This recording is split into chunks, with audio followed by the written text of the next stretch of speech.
fired power plants to remain operational to meet rising energy demand spurred by technological advancements. Ukrainian President Volodymyr Zelensky announced the capture of 2 Chinese nationals fighting alongside Russian forces in the Donetsk region. He indicated that intelligence suggests additional Chinese individuals may be involved in the conflict on Russia's side. Nicholas John Rosk, a 29-year-old man from Simi Valley, California, pleaded guilty to attempting to murder U.S. Supreme Court Justice Brett Kavanaugh. Rosk was arrested in June 2022 near Kavanaugh's Maryland home, armed with a gun, knife, zip ties, and dressed in black. Michael Tanzi, convicted of the 2000 abduction and murder of Miami Herald employee Janet Acosta, is scheduled to be executed by lethal injection at Florida State Prison.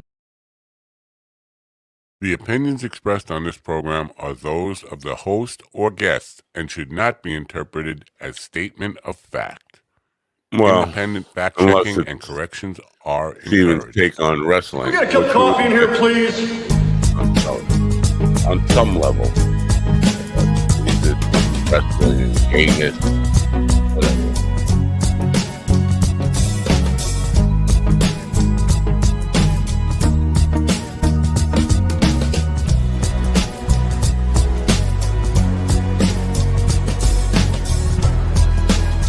Can't get comfortable in this Opie chair. Opie chair. Damn good coffee. And hot. My dog is your mind's best friend. I don't know about that. That's on a screen. My dog is your mind's best friend.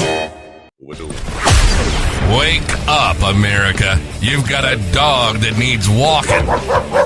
That's right, sunshine. Just put on a big pot of strong coffee and get ready to type your little hate mail with your opinions about kumbaya and flat earth insanity.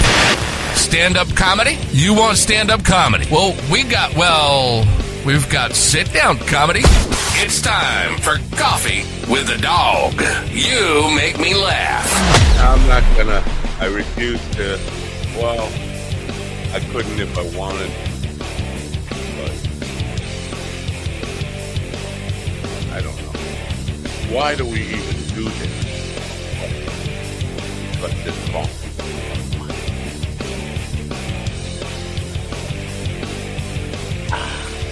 Love it. Love that coffee!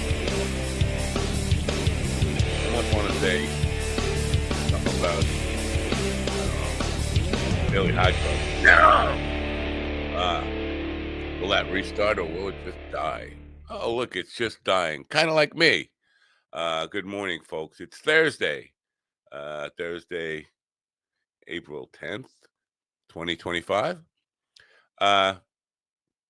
Here's the thing. You know, if you're following the news, you know, the stocks rebounded somewhat yesterday. Somewhat, I say. Well, they had a very strong rally, but they're back down a little bit today. But yesterday, unbeknownst to me, because I was doing stuff at the VA and not paying attention, I'll get to the Jesus thing. Stop texting. See, it pops up on my screen like that. So, you know, they're manipulating the stock market. Trump gave 90 days extension, you know, till he does it again to a lot of countries. Not to all countries, not China, where he gets his hats from and his ties and whatever. But the odd thing about this, and see if you follow along with my dopey reasoning here. MAGA was celebrating a victory of almost getting back to the economy that Biden left. After saying how bad the economy was under Biden, it wasn't. But the stock market and indicators are almost back to where they said was the worst ever. And that's a victory for them. We almost made it back to the worst ever. Yay, we're the best ever.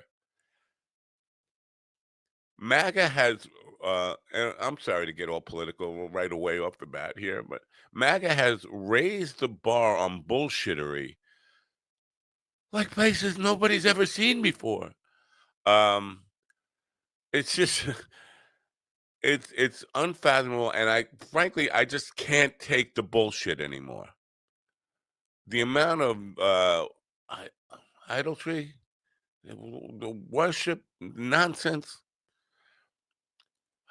I'm ready. And Slaptail will tell you I'm ready. Me and my big fat cock are ready for the asteroid. We have a guest for you today, Vincent Wanga. I think Vincent Wanga is going to be here. Here's the deal.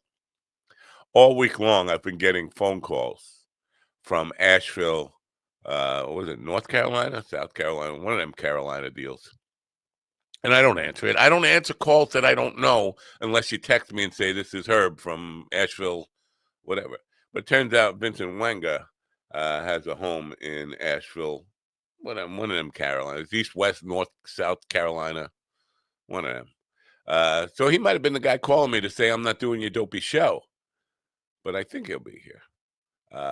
He's a guy who's going to talk about art direction and design and branding for creatives, like we pretend to be.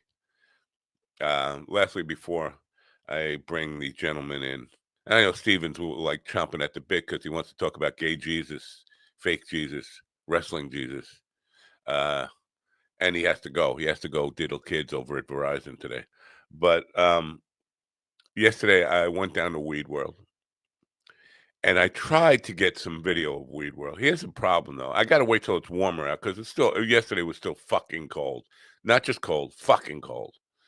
But I'm driving, and I'm trying to drive while and I'm only getting one side of the street. You can't get the full Weed World experience while you're driving. So I'm going to have to go down there. I have a video I might share, but it doesn't give you a real sense of what Weed World is all about looking at the video. Although I do love saying Weed World. Here's one thing I will comment on. I went to Tippy Canna Cafe. Now all the snacks, all the drinks, everything is just filled with THC. But now I noticed they did take cards. You don't have to pay cash anymore at the Cannabis Cafe and whatever. But the clerk there, he asked me if I wanted premium weed or medium weed. Like, why would I want medium? I mean, if I want to get elevated, give me the premium. So he opens the jar and he says, "Here, smell this. It smells like stinky feet." I'm not sure that's the selling point he thinks it is. But I did smell it. Like, if somebody says to you, "Here, smell this, it smells like stinky feet," you got to be an idiot to actually smell it. I don't want to smell stinky feet. But I did, because I'm an idiot. It did not smell like stinky feet. It smelled like dank weed. Now, I'm thinking maybe he's got a medical problem. If he takes his shoes off and it smells like that, maybe he's got some kind of fungus. Maybe he should go to see a podiatrist or a stinkologist. But anyway, so I did buy some of the weed that smells like stinky feet, but it doesn't smell like stinky feet. It's damn good weed. Anyway, it's time to get high daily because it's the only commercial I have, and I'm too fucking lazy to make a new commercial for any of the new sponsors that we have, and they hate me. Get in line. You're gonna hate me all you want. I can't even find what I'm looking for. This is how stupid I am. I'm a guy who smells the stinky feet when offered stinky feet. Anyway, here we go. With humble East Coast beginnings in 2015, Daily High Club is the premier destination for glass water pipes, vaporizers, and consumption accessories. If you're looking to elevate your smoking game to the next level, you're in the right place. With over 1 million top-quality smoking products sold, and with a growing base of over 10,000 monthly subscribers worldwide, we deliver the ultimate smoking experience.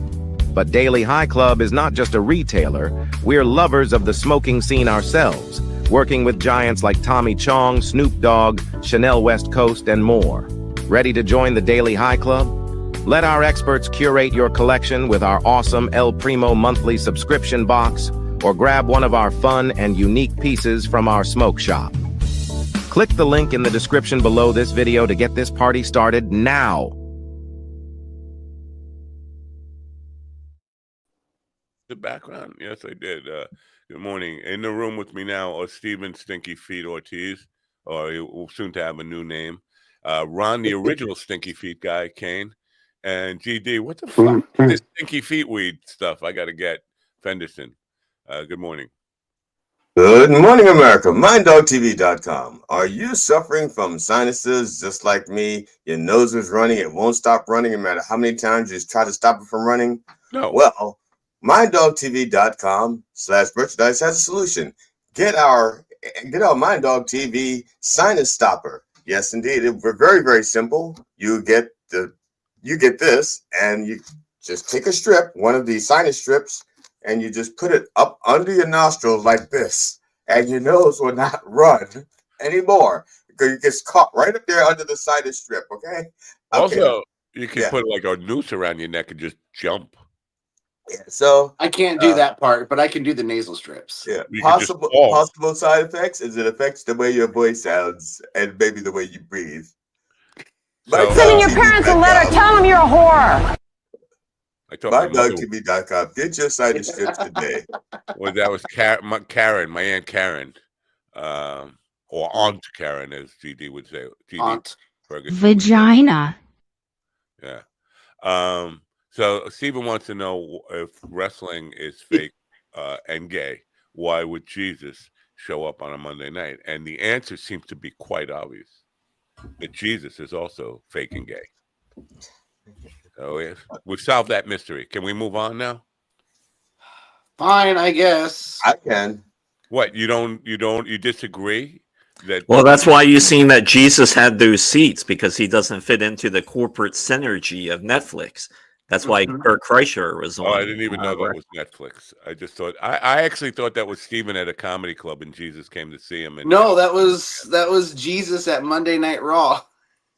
But I mean, a lot of people should be questioning Netflix. I mean, you paid for episodes of Kill Tony to be put on your platform. All right. Yeah. So now does Kill Tony not available on YouTube anymore? Or no, so all of their old stuff is, I guess they only have a few episodes going on Netflix. This last Monday they just had a static screen up, that's a live stream of a screen that said available on Netflix, and that was it. Yeah. You know, that picture you sent me, my first inclination is that was Kill Tony, the Kill Tony audience, and I started looking to see where Willie was in there, and I didn't even notice the Jesus-looking guy. I don't know.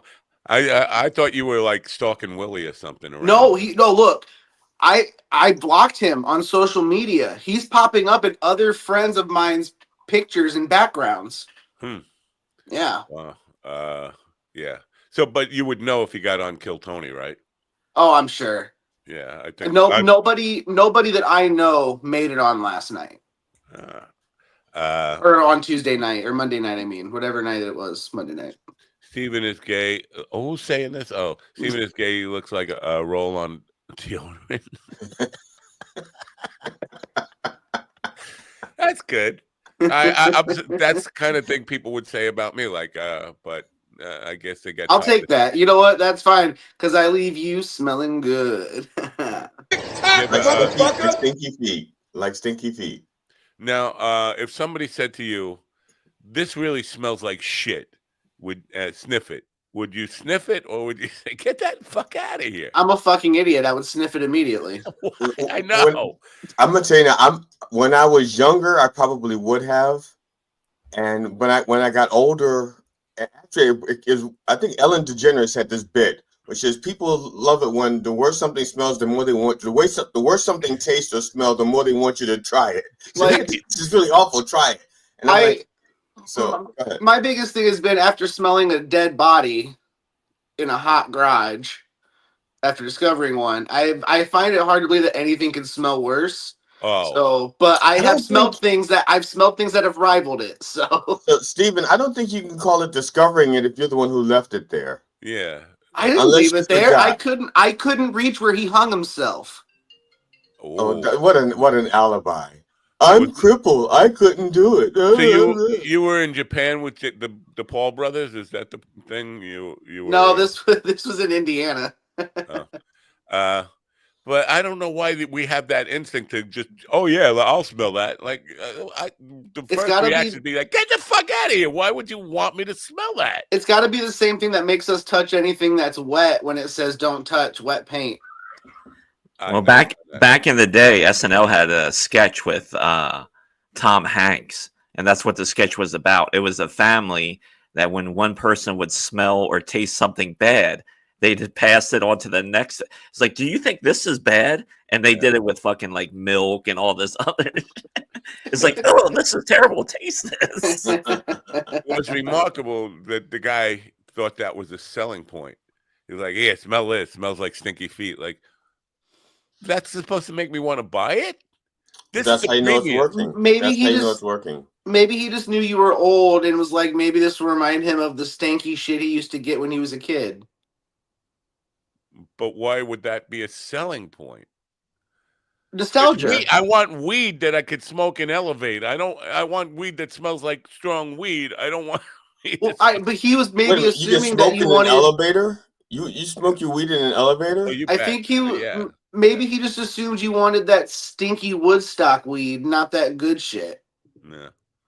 So I did mention that they should have, like, instead of Mickey Mouse, Johnny Joint, Doobie Dave, something like that. Billy Blunt. Oh boy, we're gonna get stoned. Oh. Yeah. Steven, there's no vaping on this program. Oh. Well, if I'm not vaping, I'm raping. So I know that. Even if you are vaping, come think of it, doesn't matter. You're like you come to think of it. Ew. I'm not vaping. I'm raping. You're a raping machine. You're like Stephen the Raping Machine. That should be your new name. Wow. You know, just because I'm half machine doesn't mean you have to include it in the nickname. It's really disrespectful. So now, are you walking with the crutches? Are you doing this like daily? Are you? Daily, yeah. So far I can walk from my wheelchair in the hallway to my bed, which is, I don't know, 30 feet. Wow. Yeah. Can I ask why you have J.D. Vance and Trump, and it looks like J.D. Vance is handing Trump a $100 bill to snort cocaine with? What are we looking at there? I can't see. He's taking powdered Cheeto. He's taking Cheeto dust and putting it on Trump's face. He's applying his daily regimen of Cheeto dust and Diet Coke. This is interesting. Why do you think my mind went to handing him a rolled up $100 bill to snort cocaine? Because you have really weird wet dreams, and that includes one of them. Possibly. That's an acceptable answer. Okay. What did the judges say? Yeah. I don't know. Dave Attell, what do you think? Dr. Dreads? Nothing? Okay. Back to you, Matt. All right. To be honest, I never really snorted cocaine that way. I never with a dollar bill. I could afford a straw, plastic straw. I've used a dollar bill twice. The other times I've always had a straw available. Yeah. So I've been getting calls from Asheville, one of the Carolinas there, all week long. And I just found out in reading the bio that that's where Vincent Wanger is from. Do you suspect he was calling me to say, fuck you and that weird show you got? I'm not coming on there. 100%. No, because if he's never contacted you that way before, why would he start now? Why would he just not use the default contact, which would have been email, correct? No. Or Facebook? No, because like Jimmy Dwyer, he's got a PR agent, and the PR agent calls me or emails me. Then I tell him to go book the stuff. He goes book this on the Calendly stuff, and it gets a response with my email on it, with my phone number on it, and the website stuff. So then maybe answer it real quick or call it back. Call it back live on the air. And then what if it's just like some spam or some, Then we make them uncomfortable. Cock, I'm an ball it out. I think somebody's whispering in my What ear. the fuck was that? I don't know. It sounds a little scary. I don't like that at all. It makes me don't either. uncomfortable. It smells like stinky feet. Yeah. You smell different when you're awake. So, on just lastly on this Weed World thing, it's not as impressive as my first, because I was just kind of like thinking, my first impression when I first went down there and all these fucking dispensaries, there are 80, I counted them, 87 dispensaries in a 3-block radius that is called the Puspatuk reservation there. 87 is a lot. I have a question for you, Matt. The road going in, is that the same road going out? No, not really, no. Somebody's getting a text or a call. I was just curious because you said you couldn't get both sides of the street because you're driving. If you go up and then when you come back, you'd be facing. No, it's like circular, or actually, there are many ways in. Many roads lead to Puspatuk. Okay, well, that's a good marketing strategy. Yeah. So, Easy but access. the corner I go in, it's like a half block of just like Canna Cafe and all this stuff, and then there's a fork in the road where there's this guy, this evil-looking little guy with a sign saying "Come this way," and I never go that way because I just feel like I'm going to get. Did you get a picture of that guy?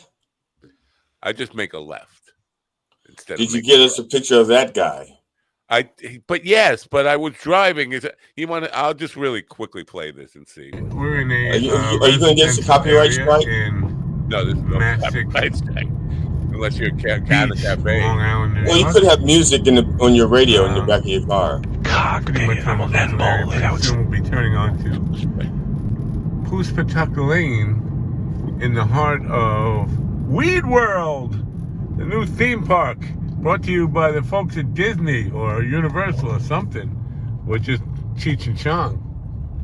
Weed World, ladies and gentlemen. I'm running a Coming stop up sign here. Any moment now. He didn't stop at all. Magical Weed World.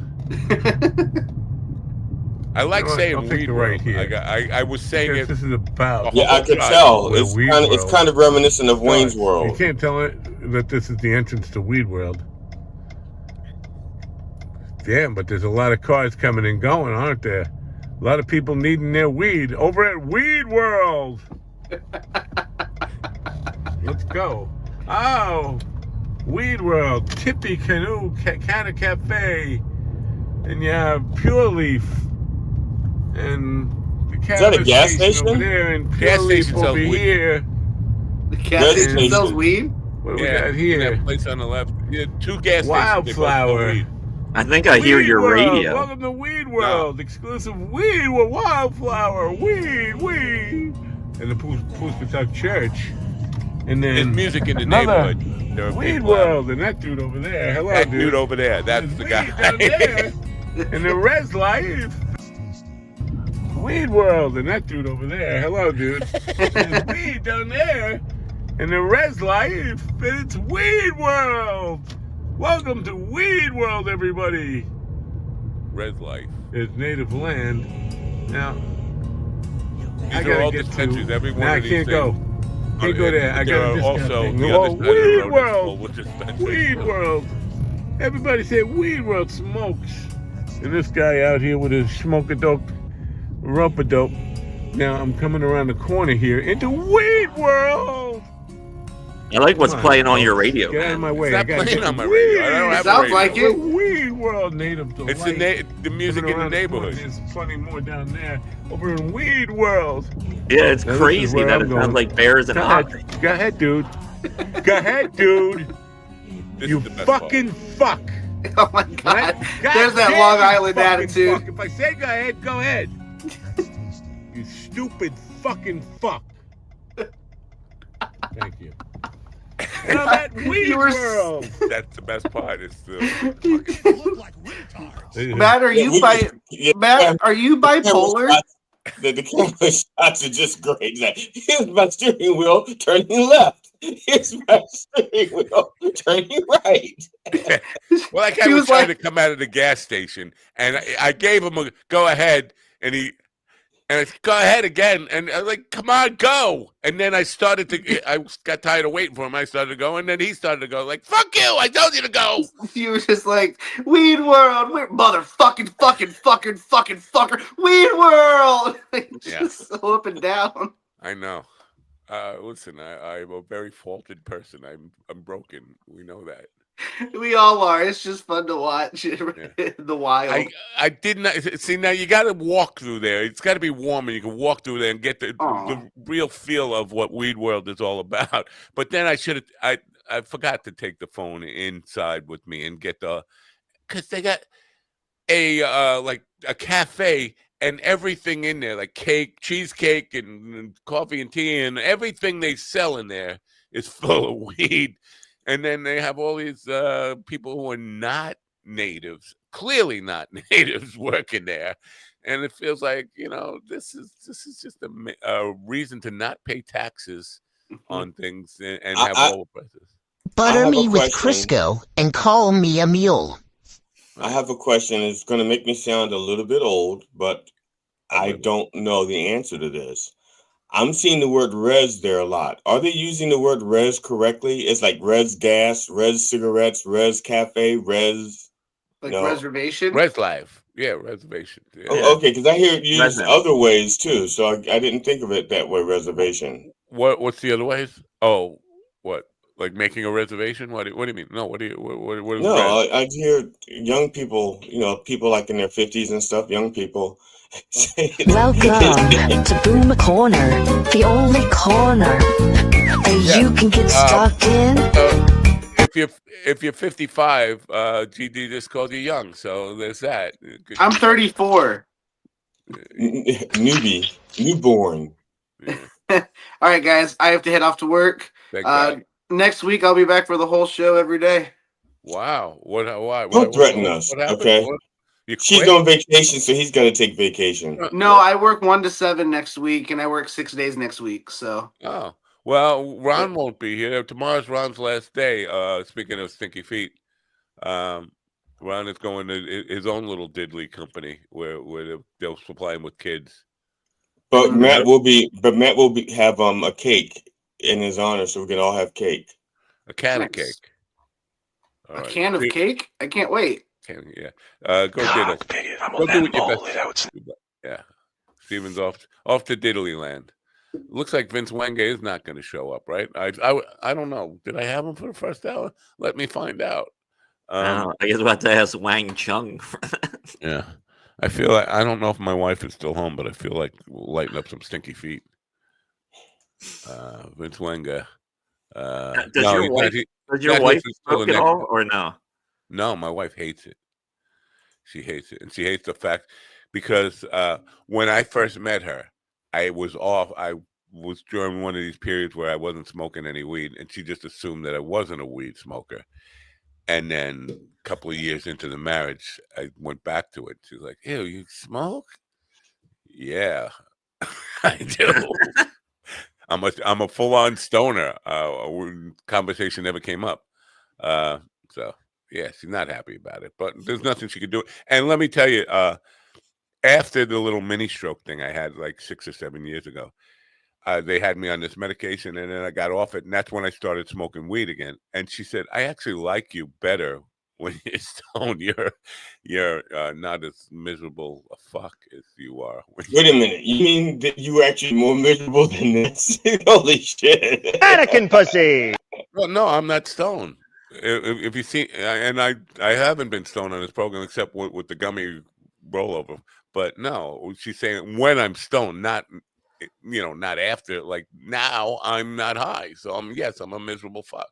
But if I get a little stoned, I'm a little less miserable than this. Now, is it you still feel miserable? You're just too stoned to manifest it, or you just really don't feel miserable and you don't? So there's no reason to manifest it. It depends. If a turkey steals my joint, I feel miserable. Yeah, but wouldn't you be high before the turkey? You actually shared it with the turkey before you got your share of weed? That's very generous. Yeah. A couple of weeks ago, I was out smoking on the front steps, and the chickens were bucking around me. And I was smoking out of a pipe, and a little bud fell out, and the chicken ate that butt up really quick. And I was like, well, that's not really chicken food. And I waited a few minutes, and then the chicken started running around in circles. I've never seen this before. He just like, and when he was done, he came back and he was like pecking at the pipe, like, give me more, give me more. So weed is addictive to chickens.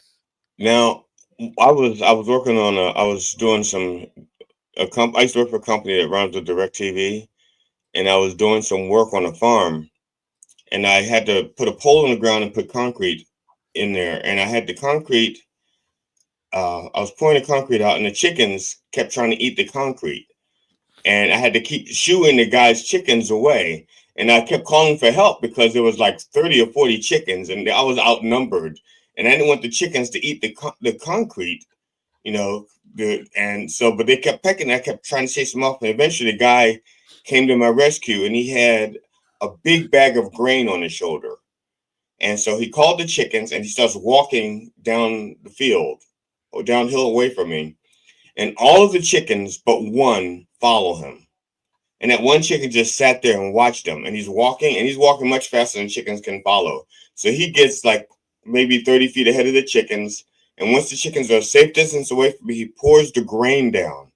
Once he pours the grain down, the chicken that was sitting up here waiting took off flying and passed all of the other chickens and got to the grain first. Wow. And I'd never seen a chicken fly that far. I'd only seen them flap their wings and leave the ground. I've never seen them actually fly. But that was also forethought. He's like, I'm going to wait to see where he puts the grain and fly and get there first. So the two, I don't know if you know, 2 chickens were sitting up in a grassy knoll. You heard the one about the 2 bulls? Not yet. Not yet. Well, these 2 bulls are sitting on a grassy knoll overlooking a herd of Guernseys. And the baby bull says, hey, Pop, let's run down and fuck one of those cows. But the papa bull says, no, son. Let's walk down. Fuck them all. But chickens don't fuck anybody, right? Roosters fuck. Chickens don't fuck. Well, it depends. It depends on your viewpoint. That would be like saying women don't, but men do. Good girls don't, but I do. But she been telling you. I'm not sure if you heard, but Terrence Howard is making the rounds again. No, I didn't hear. What? Can we get him on the show? There was something last week about Diddy fucking him, right? Or no, somebody. He's going on with this whole fucking math thing. So he's really he's put out a statement that he'll challenge people to a duel over his theories. So this is Terrence Howard. Let me Okay, we've been mocking him, and he's been being mocked for a year now, and he's just coming back. This is his comeback. He's a broken dude. Terrence, come in, Terrence. 1 + 1 = 1. Yeah, let's see. Here we go. Terrence, nope. You got no Terrence. If a man questions another man's honor, he didn't do it from the shadows. He had to do it out in the open, with his name, his chest out, and his chin high. Not hiding behind the keyboard or tucked behind editing clips of fair use disclaimers. You see, citing Section 107 of the Copyright Act does not give you free rein to defame, misrepresent, or harm others' reputation. Fair use is not a shield for character assassination. So and here we are doing it. If you take my words, my image, my ideas, and twist them to feed your fear and inflate your ego, if you profit off of my name while calling me a liar, then be prepared to stand behind your accusations. Because in the old world, men didn't hide behind anything when they spoke against someone. Oh, you don't want to come on with me, dude. I will take your stinky feet and smoke. Use the same courage that it took for me to say those truths. That's not what he said. That's not true. What he just said. That's not true. And in truth. That's why they had I messengers. spent a lifetime They wouldn't earning the deliver right to speak and with that's what it's saying. conviction Don't about kill these the truths that messenger. I speak. Let the man finish. So Don't if you want to tear defame that him. down, Stop profiting off him. decency to come and say it directly to my face and say it like a man. Well, If you're going I to talk accept the about the challenge. geometry, have other geometries to argue against it. If you're going to talk about the supersymmetry, speak of other supersymmetries there, and that would work against it. If you're going to talk about the white papers, provide your own white paper as an argument to argue against the equations or the conclusions. But we're going to do this respectfully, otherwise we'll end in a duel. And I mean a duel, real life duel, where only one person walks away. But 10 paces? We can meet with guns, bottles, knives, or books. I'm ready for that. But we're going to do this like this is men. my way out. So get ready. I'm ready. Your way out. Would you think you'd lose a duel to him? Huh? Yeah, I would lose a duel to anybody. I'd lose a duel to Ray Charles, and I think Ray Charles is already dead. That's how bad I am. I'm not a good shot, especially 10 paces walking, turning. It doesn't have to be guns, because he said guns, knives, books, equations. So you could also offer him. You could duel him from a balcony. You know, how would I hurt him with a book? Or just dangling feet at dangling feet from 300 feet up. I don't think so. I think I listen. He's younger. He's in better shape, and he's black, so he's he's gonna win. Well, technically, we stopped claiming him once he started acting like that. Yeah, he's making the rounds again because he was on some podcast like last week.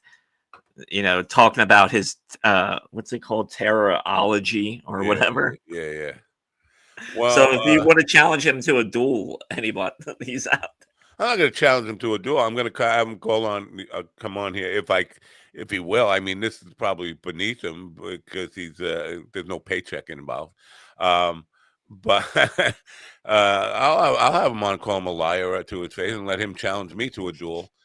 Yeah, here, just to give everyone a little taste of.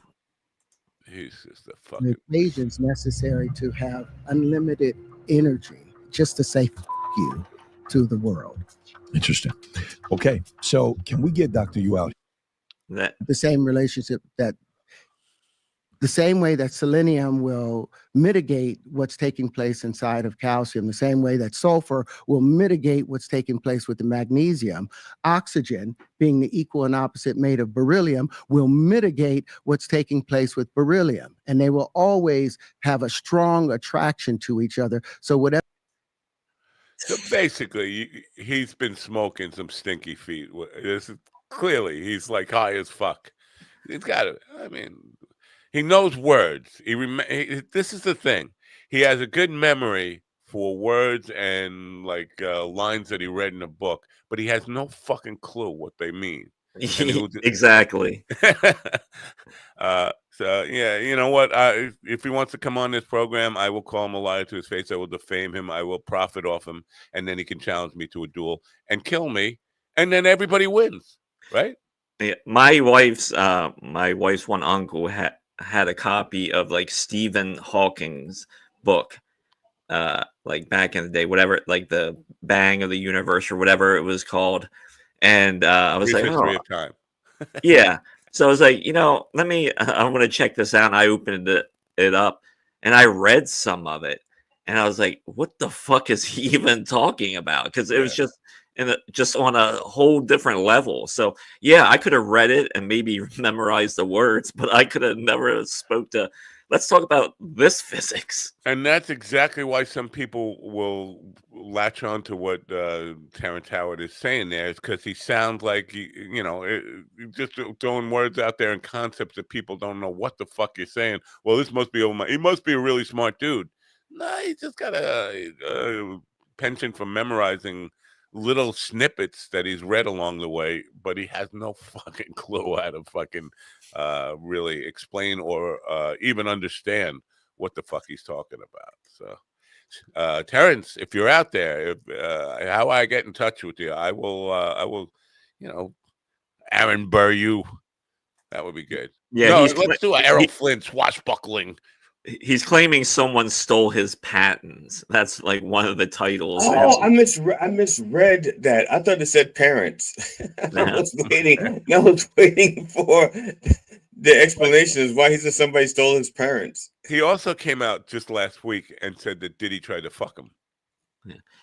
Well, here's the description. Actor Terrence Howard joins Patrick to discuss his departure from Hollywood, revolutionary scientific theories, and his battle for recognition in the academic world. A mind-blowing conversation that challenged mainstream physics. Patrick Bet David, the guy who that PBD thing, he's the biggest fucking con artist bullshit pyramid scheme. He was an MLM marketer. I've known about him for probably almost 20 years when he first started coming out and trying to pitch his fucking scams. And he became very wealthy. He's like a 1% owner of the New York Yankees now. Became very wealthy doing what he does. And it's a complete scam. And he can sue me if he thinks I'm misstating the facts about that. He won't, because everybody else has called him that a scam. I remember back in the day, Damon Wayans did a sketch on In Living Color, and it was about a guy in prison that just read books all the time. And so he knew all these words, but he didn't know what they meant. Then he would put everything together, and it was so fucking funny. Like, that's Terrence Howard. You only penetrate to enter this cortex. Oddly enough, this has kind of a synergy to it, because the first time I ever saw Terrence Howard, and it sticks out in my head, it was 1993, I think. He was on NYPD Blue, and they had him in a jail cell, and all he kept talking about was the way his feet were stinky feet.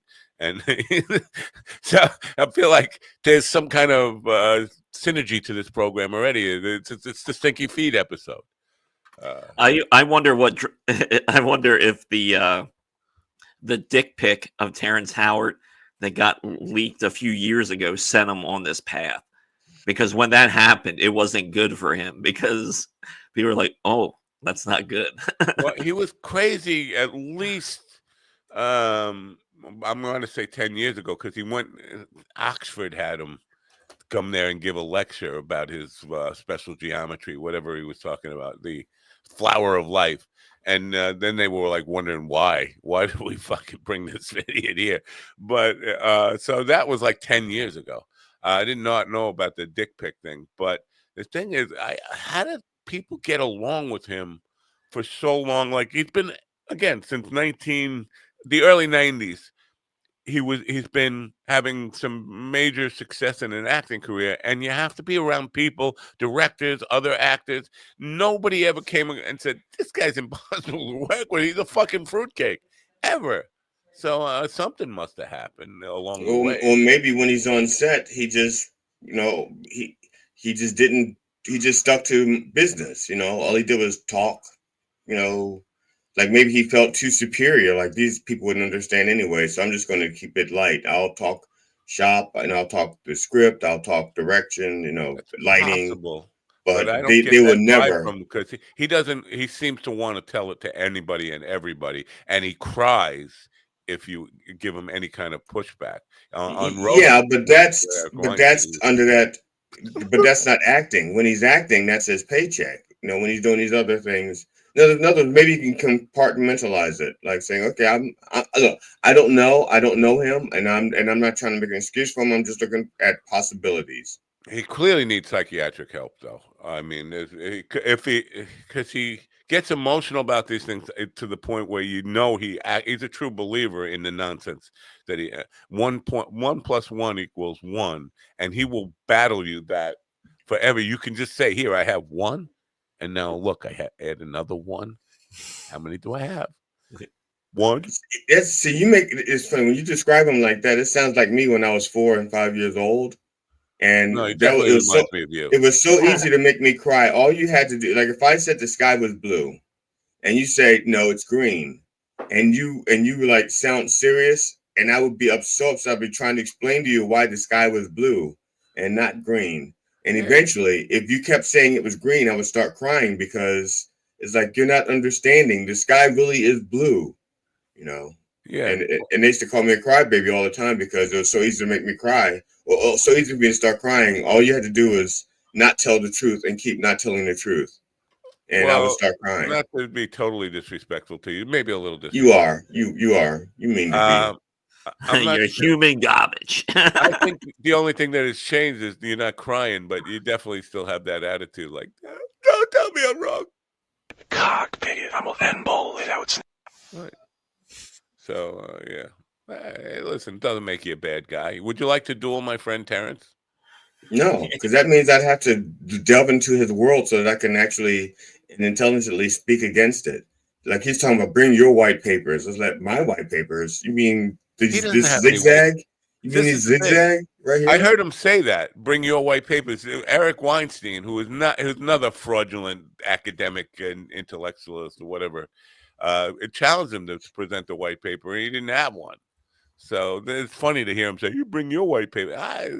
Look, right now I'm a serious sinus sufferer. My white papers are Kleenex. Okay, I can't go like a good 4 or 5 minutes without wiping my nose now. Now what's going on with that? Is that hay fever, spring fever?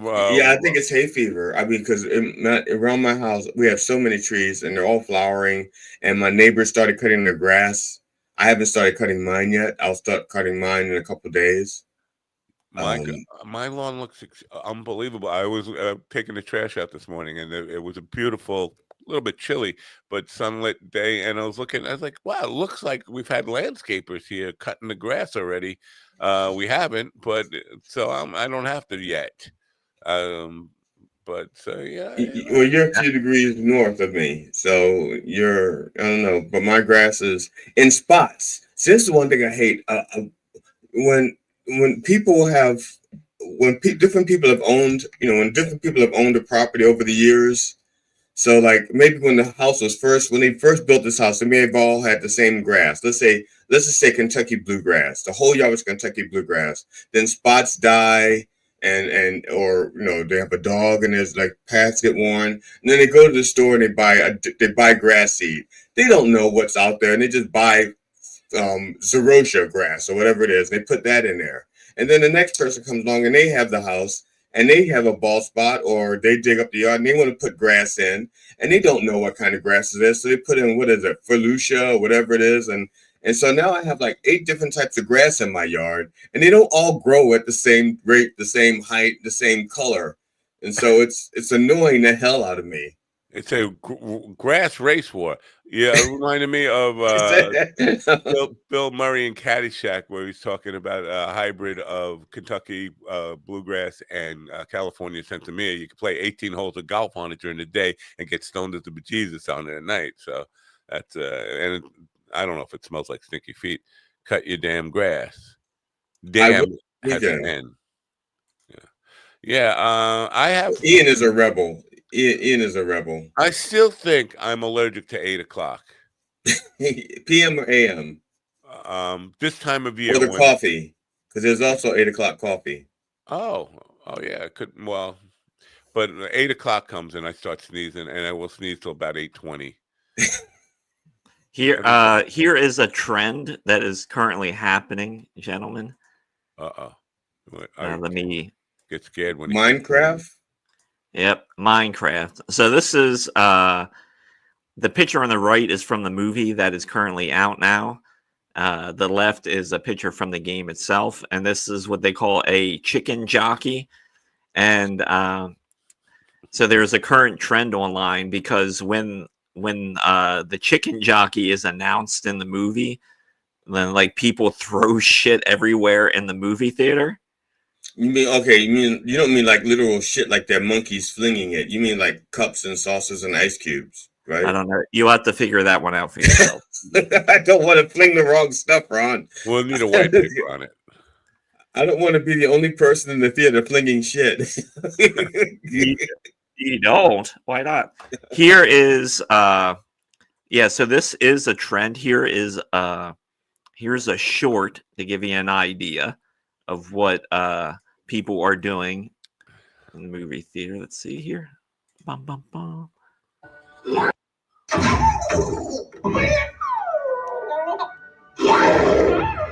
chicken jockey. That's not a good one. But normally when they do it, people take all their popcorn and they fucking just whip it all over the movie theater. And now movie theater owners, they're telling people, please don't throw your fucking popcorn during this movie. But it is now a TikTok trend. So if you work at a movie theater and this movie's showing, you probably hate your life right now. Yeah. And it's all. But on the other hand, they're selling a lot of popcorn because you can't throw the popcorn if you don't buy it. So raise the price of popcorn so it'd be too expensive to throw it. Yeah. So this is where young men are currently. Well, I don't go to theaters, but disregard what GD said. We don't need price gouging on popcorn. It's not price gouging. It's whatever. It's I don't know raising what it the is. price. We don't need more expensive popcorn. That's all. It's expensive enough. And I don't only for know. people in Minecraft. Only for people going into Minecraft. Everybody else. All right. When you buy popcorn, you show your stub. And if it's like, let's say you're going to see Iron Man 12, you pay regular price on the popcorn. But if you're going to see Minecraft, then you pay that plus a $4 service fee. Here you go. Charge. Here now, I got some video of them actually doing it. Police are being called. Wait. Right there. What the fuck? Okay, Snitch. Yeah, this is them getting kicked out of the movie theater. Oh, cops? They call the cops? You're under arrest. Popcorn battery. Get out! Get out! Get out of here!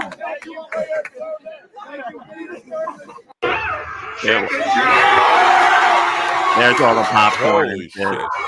Now, that flies in the face of the conversation we were having last week about nobody going to theaters. That theater looked packed. Yeah, that movie is currently #1. It's doing rather well because Minecraft has a big following from the game itself. Wow. So what about popcorn sales? Is that also up? Yeah, I would imagine. So, I mean, it's a nightmare to clean, but they got to be. I mean, people are just, if you're spending $10 for a bucket of popcorn and just to throw it. Now, if you're management, do you like say, look at sales, they're really going up? Do you like appreciate the new profit, or do you like go to your workers who are bitching and say, look, you got to do something? It takes us 20 minutes between shows to clean up all this fucking popcorn. Well, how difficult is it really? You sweep it together. You got those industrial vacuum cleaners. It's not. No, they like between movies. A lot of them don't use the vacuum. They just go in through and sweep because they got to do like a deep clean every week. And if you see what happens after just a fucking normal movie and how savage people are, like just fucking leaving like people just leave their wrappers and shit all over. Like, are you fucking doing that at home as well? Well, you can play Boomer Corner if you want, because I'm about to say back in the day. Welcome to Boomer Corner, the only corner that you can get stuck in. Back in the day, butter from popcorn would have been a welcome change from the other liquids that you might find in a movie theater after a showing. That's all I'm going to say. I got a lot of hand jobs in movie theaters when I was a teenager. Oh, I remember walking in the old movie theaters when they're all the slanted floors, and all you'd hear is shh, shh, shh, shh. I remember getting a hand job under my coat. A girl was sitting next to me, and she jerked me off under the coat. And then I put the coat on, and like, ew, what the fuck? My back is wet. Did they have like back on Long Island? Did you have like drive-ins or anything that would show pornos? Yeah. Yeah, because where I grew up, like a mile and a half down the road, in the middle of nowhere, there was this drive-in, and that was part of the deal. Like, they show like 1 or 2 normal movies. Then this is the fucked up part. Like, I guess because the kids were asleep, then they would show an adult. Right. Yeah, we were in rural areas, so you couldn't really. You had to go out of your way to see it, and they weren't playing like triple. And back in the day, they had X, double X, and triple X, and they would play X-rated movies, which were, I don't know, not Be like today's R, MA13, No, they were MA17. full on sex, but you wouldn't see the cum shot. Okay. You'd never see Yeah. the cum shot, but you'd see that they were actually having sex. They were fully naked. They were. It's just not as graphic. Right. But yeah, we used to see those all the time, and we'd cut holes in the fences and like go into the movie theater and just sit next to the pole with the speaker on it. Nobody ever fucking hassled you because what? It's just a space on the field. We actually had drive-in theaters in the city of Baltimore. I mean, without not the kind that go like out of your way, but they're like in the city, and you actually can sit outside the theater and watch the movie. You just without paying, but you wouldn't have the almost hear speaker. it if you like. Right, and then they made the mistake of transmitting the movie sound over the radio. Yeah, like over FM or AM or yeah. Yeah. And then the only advantage people had then was that if you did it in a theater, if you did it inside and your battery died, you drained your battery, then they would give you a jump. But of course, if you were outside, you were on your own. But if you were smart and you were outside, you had your transistor radio with a 9-volt battery, so that you could, instead of killing your car, you just, Wow, we really are boomers. Transistor radio. You know what? Yesterday, I got shown an advertisement for radio on Amazon, Tough Man Radio. It was like, I don't know, but AM FM radio. I was like, who the fuck? $99 for this like rugged camping AM FM radio. I was like, who the fuck is listening to AM and FM? Preppers. It's for the end of days, because that's going to be what they're going. I'm pretty sure you're going to have the ham. It's probably, was it AM FM ham? So it's AM FM and also a ham radio. It was a ham radio. No, there was no transmitter in it. It was just a listening box, not a. Oh, you could listen on ham, right? Oh, you can listen to ham, I guess. You don't have I prefer to listen to roast beef, but I'm sorry, that was just the weakest death. Fucking. What am I gonna do? But so now, but the popcorn, they do have THC popcorn. Now you don't want to throw that popcorn. Is it the popcorn or is it the butter, the toppings? I don't know. It's at the. I didn't try it. It's at the Kind of Cafe. I was tempted to get the chocolate cheesecake. It looked really good, and the drinks, they say they hit you really fast. Like they have, I don't know, it like looks like can of soda or something. Well, or if you're in the Midwest, pop. Yeah.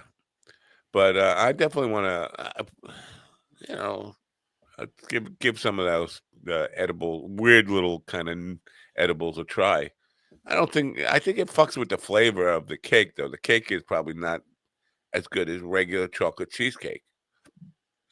But would you care after half an hour or so? No, just when you're eating it, it's just like because the gummies I have, they're supposed so to. It's like a crack whore. When you're eating it, and initially it's like it tastes bad, but after an hour or so. Boy, no, I've never had the experience. Thank God. When Stephen comes back next week, you have to ask him. You're the kind of guy who wants to smoke stinky feet. I don't know. When Steve next week, you have to ask him about that. He's got like a whole bit in his routine about that. Oh, I'm gonna have if Vince Wanga does show up here today, I'm gonna lose respect for him because any self-respecting person would not show up. He looks just. I think he looks like my cousin Kevin. As a matter of fact, I want to call my cousin Kevin to find out if he's not moonlighting as. Moonlighting. Ooh, there's an old expression from Boomer weird. Moonlighting. Not to get into politics, but just the absurdity of what Trump did yesterday with the. I'm not talking about the stock thing. I'm talking about the executive order. Oh, against Miles Taylor and Chris Krebs. No, not that one. Oh. I'm curious. Are they journalists or something? I don't know who they are. They were part. Well, okay. During the Trump administration, they had one person who was like a whistleblower but he was like, I'm trying to think what it's called when you're leaking information to the press about his administration from the inside. He's a leaker. Okay, he was okay, but he was an anonymous. But I'm trying to think of what his name was, the name that he went under. Oh, deep throat, deep dick, deep ass. One of those deep things. And so that was Chris Krebs is that guy. All right. He was the one who was the informant from the inside who was giving the people details about what's the insanity from the inside. Yeah. Now I think unless I'm mistaken, Miles Taylor's job was election security, and his job was to make sure that the election was secure and protected from cyber attacks, particularly Russia and stuff like that. And so that was his job.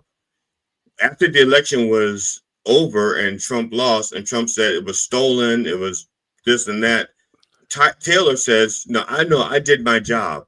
It was a good election. I did my job. That's why Trump is after Taylor, because Taylor did his job well. And Taylor said, I did my job, which contradicts what Trump says. And he didn't attack Trump. He just says, look, I did my job well. There was no cyber attacks, blah, blah, blah. So that's why Trump is after Miles Taylor. Well, that's not what I was referring to. Thank you for the education on that, because I saw that and I was like, who are these guys that he's accusing of treason? Because he basically calling for the death penalty. Treason. That's the yeah. So but of course, who are we at war with? Because that's the other part of treason. Right. You're siding with a country that we are at war with. Right. The executive order I'm talking about is regarding water pressure. Increasing water pressure. This is who? How stinky is this man that he can't get clean with the water pressure he has? He's had this fetish with water pressure for over 10 years. I know. It's like the windmills and the water pressure thing. I haven't noticed any change in my water pressure. But how do you enforce that executive order? Like, just get a new fucking shower head, you fat stinky bastard. What the fuck is the? And also, they talk about the flushing of the toilet. It's like, how bad is his? What is he eating that he can't flush his toilet once and get rid of everything that's in there? Big Mac turds. Yeah, they don't go down easy. Big Mac turds. But KFC, like, Kentucky Fried Crab, KFC. Actually sit down and sign an executive order regarding water pressure. And you're going to put that out there. Now, who's supposed to say, oh, wait a minute, we got our marching order. The water company? Is it your plumber? I mean, who's going to get in trouble if they don't enforce that? It's so bizarre, man. Some of the things that he thinks about, and the people go. Now, if you are in the cult, you're going to be, my water pressure. No, it hasn't. Water pressure is the same as it always been. Water pressure. If you're having a problem with your water pressure, it's in your plumbing, wherever you are. Get a different shower head, get a different faucet. That's what it is. Now, I know that he has a problem with like low flush toilets, the ones that instead of using a gallon, they use like a liter or a liter and a half, 2 liters. Yeah. Like I said, the man just has issues. He has serious fucking issues. And he was just talking about, and he's also just trying to distract us. He's trying to distract us from his fuck up with the economy. He's got to do that. He's got to turn the page. Okay, we're not talking about how I fucked up with the stock market and the bond market. We're not talking about that. Keep up, guys. Now we're talking about my executive orders. Keep up. Keep on, baby. Keep up. Yeah. What he talked about was opening some big valve that the water just came. But I think he's talking about the rain in California. But he ordered some big, gigantic valve. Like, what the fuck are you? Right. How has he not been institutionalized at this point? Like, J.D. Vance is chomping at the bit to 25 a.m. And Peter Thiel is probably thinking, do it already. When do people just say, this guy's fucking nuts and we don't need him anymore? I mean, I don't know. It's just fucking crazy, man. I want to know who's making the money off the market manipulation amongst his friends. Well, we won't find it out because they fired one of the first things they did when they came into office to get rid of a bunch of the IGs. Yeah. inspector generals, and that's Right. their job, is to crack down on that stuff. So that's the first thing they did. That's like I said, they want to wreck it and rob it. You get rid of the But inspector generals, they can't investigate you for what your crimes. he's clever enough of a thief to Yeah, he's a very understand good thief. that you can't call it insider trading if everybody knows about it. So if he comes out and says it on the internet, and he basically, with the tariffs, everybody knew that was coming. Everybody had an equal opportunity to go buy stocks or dump stocks or whatever, and because they knew it was coming. So that's the out on this thing. He's not really technically breaking any insider trading.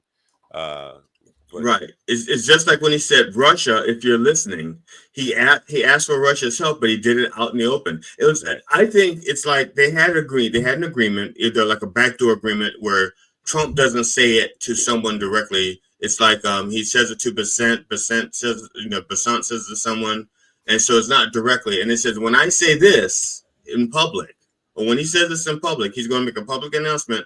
He's going to say, "Be cool."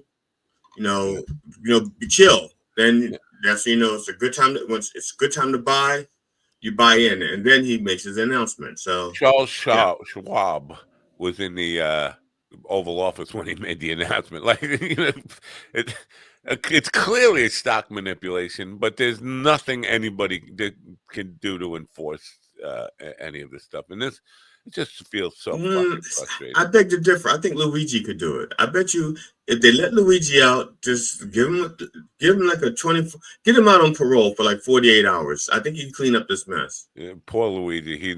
Luigi's gonna suffer worse than the guy he shot. No, not that Luigi. I'm talking about Mario's brother. Oh, I haven't seen. Yeah, cousin. Well, he could handle the water pressure thing, right? He's a plumber. Yeah. Get that Luigi out. I don't know. I'm sorry.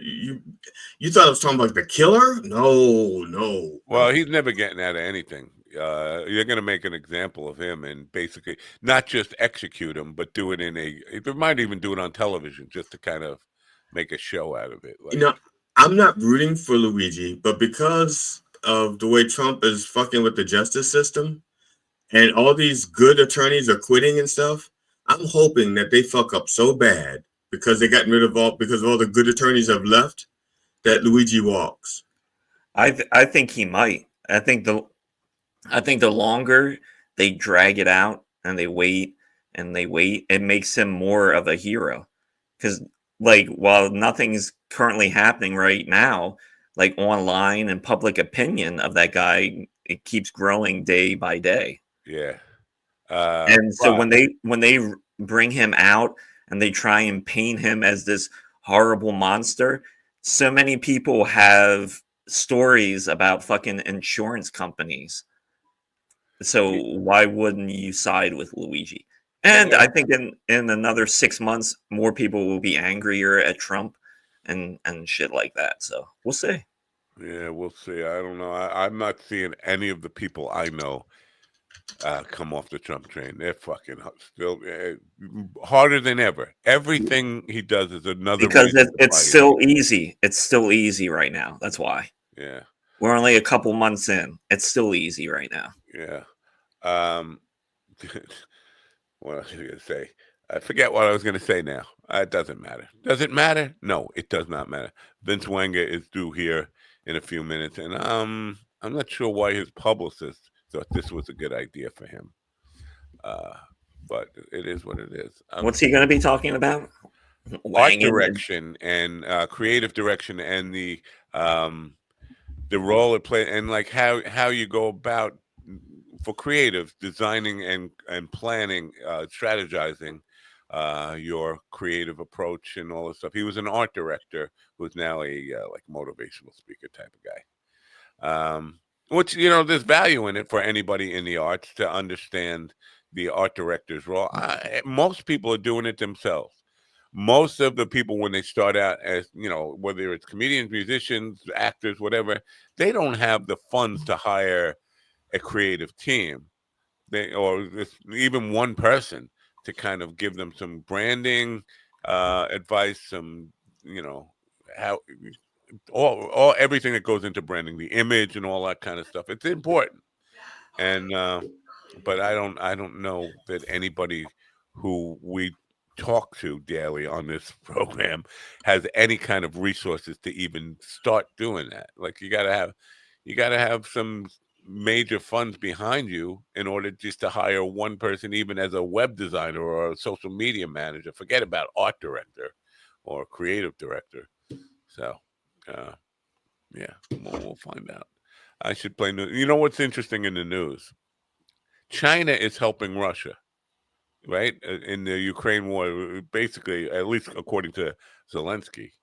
Yeah, China's been providing equipment, not soldiers. North Korea has been providing soldiers, right? Or was that South Korea? The hardcore Trumpers can't get off that train. It would be admitting they were wrong. This is the problem. I admit I was wrong lots of times. I think admitting you were wrong about something is not, it's not like anything to be ashamed of. It's something to be, it's just the way things are. When you make a mistake or you were wrong about something, own up to it and learn from it. This is the way. But I think he's right. I think admitting they were wrong, they can't admit they were wrong about anything. Trump could, especially, and this is the thing where he just kind of deny, and claim victory.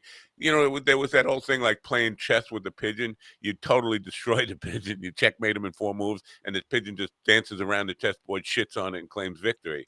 That's what they're all following, that fucking model for. No matter what we do, we just claim it as a victory. Because, as I mentioned in the beginning, they are almost back to the economy that they said was a catastrophe, and they're claiming that as a victory.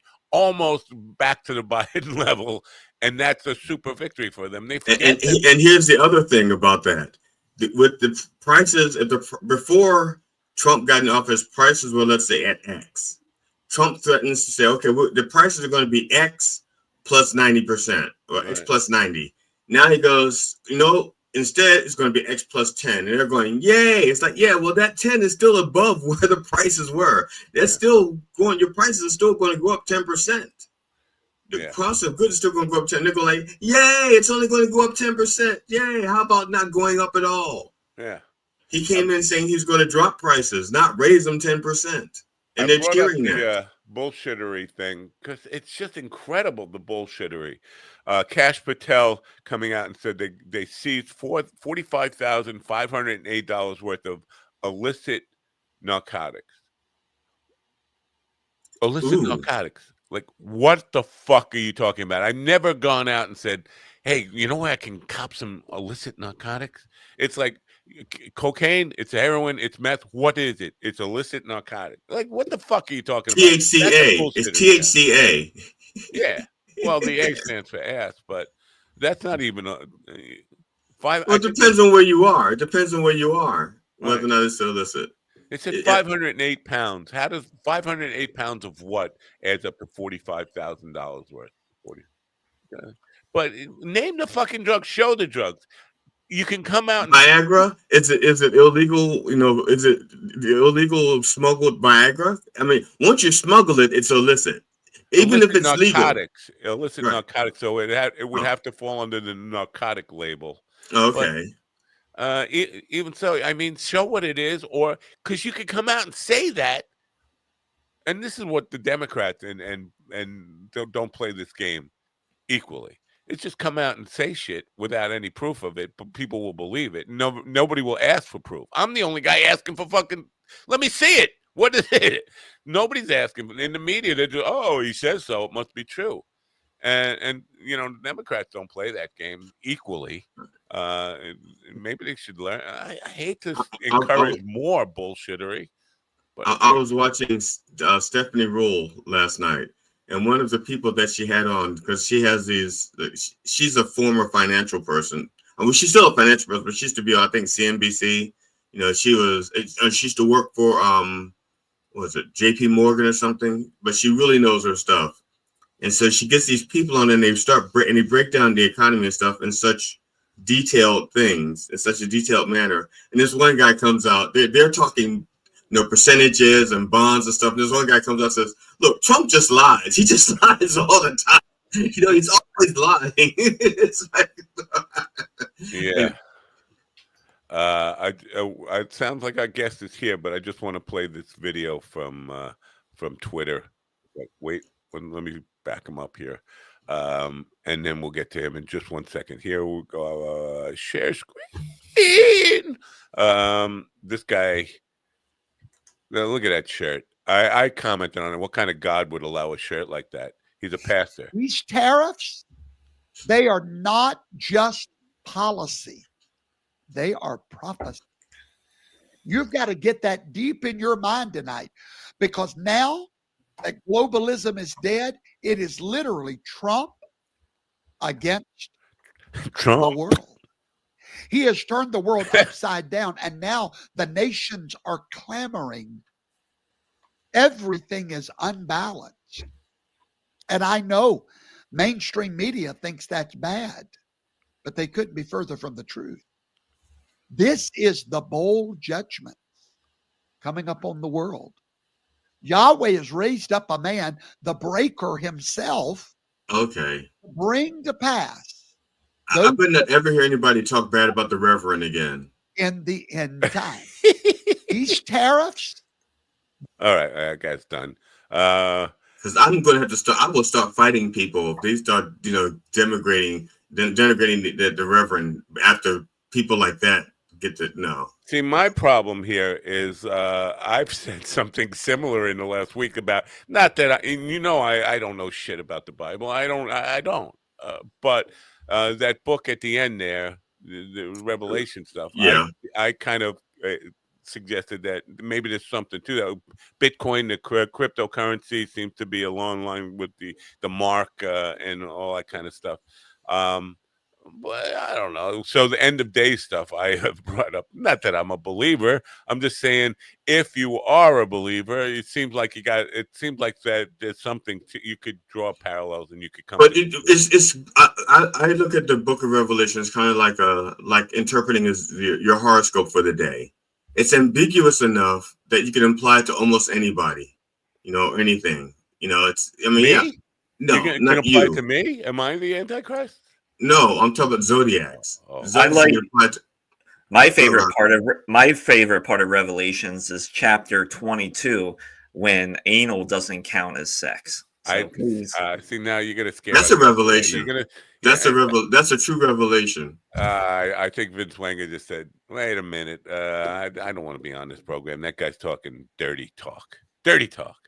Anyway, Vincent Wanga is a dynamic international design thought leader, creative keynote speaker, award-winning creative and executive author of The Art of Direction, serial entrepreneur, and experienced brand consultant with an exceptional range of expertise over a distinguished 2-decade career. And he's blessed our program with his presence, which says nobody's really looking out for him, his best interest, to let him be on the program. Good morning, Vince. Good morning.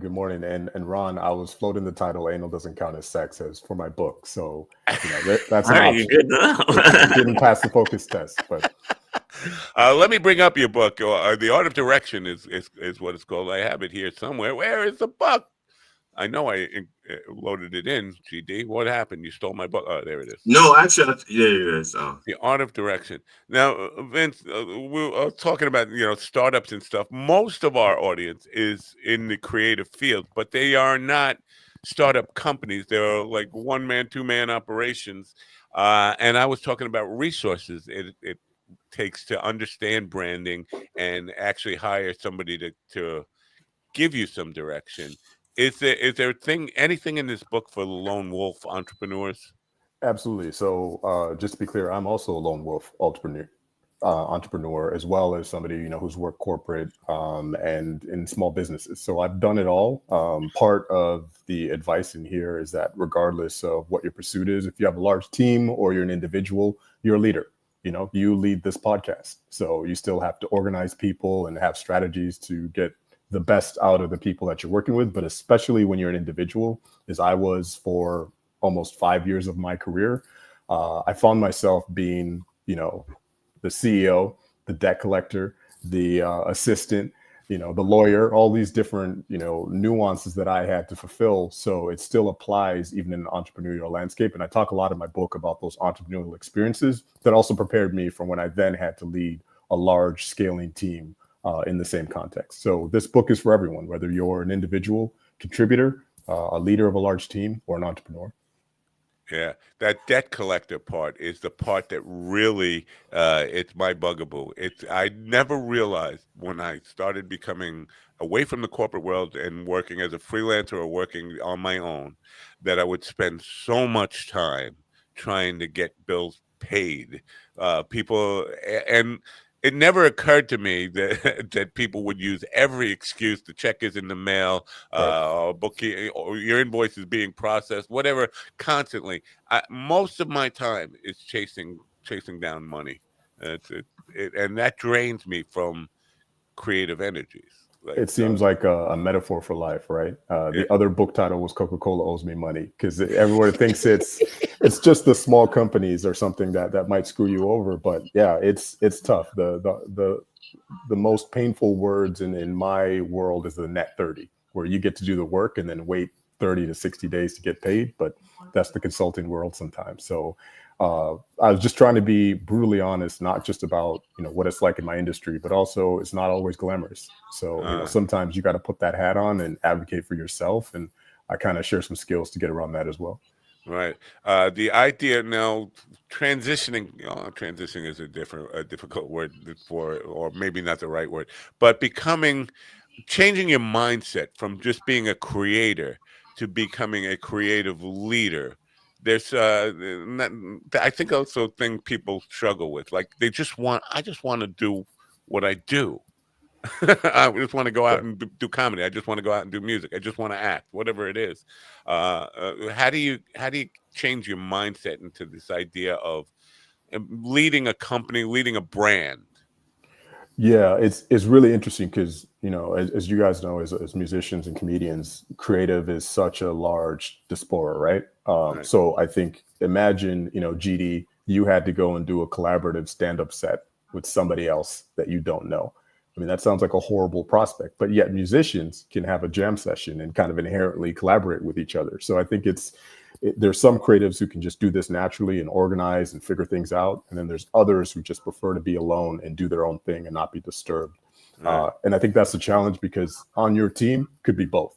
So how do you manage these different personalities who have different collaborative spirits? And that's kind of what I talk about a lot is really understanding the individuals, understanding their needs, and figuring out ways that you can get them to work together. Because if you take artists, for example, they're not going to collaborate naturally on a mural. But if you find a way that they can have mutual benefit and work together, the end product is always greater than what the individual could create. So that's been one of the most challenging aspects for me as a creative leader, and as somebody who, honestly prefer to work alone. Now I have to change my mindset, but also encourage a team to work together for a bigger outcome. So it's more complicated than it looks, particularly with creatives. I know. A big part of it is this idea of seeking help, or because as creatives, and you're right, it's a very broad term, but I think if you are a lone wolf in any creative endeavor, you ask for positive direction and feedback from people you trust, but then we are kind of conditioned to not accept or go with it, or not trust it completely. We trust our own instincts better than everything, so we're constantly seeking wisdom and insight and then disregarding it. I think that's a really important point, Matt, is the feedback part sucks the most. Not just, having to receive it as creatives, because we think, we're close to our work and we're prideful of what we do, but also having to be a fellow creative, giving that critique. And one thing I talk about a lot is, the difference between constructive feedback and, the type of feedback that you often get in a toxic situation where it's more critical.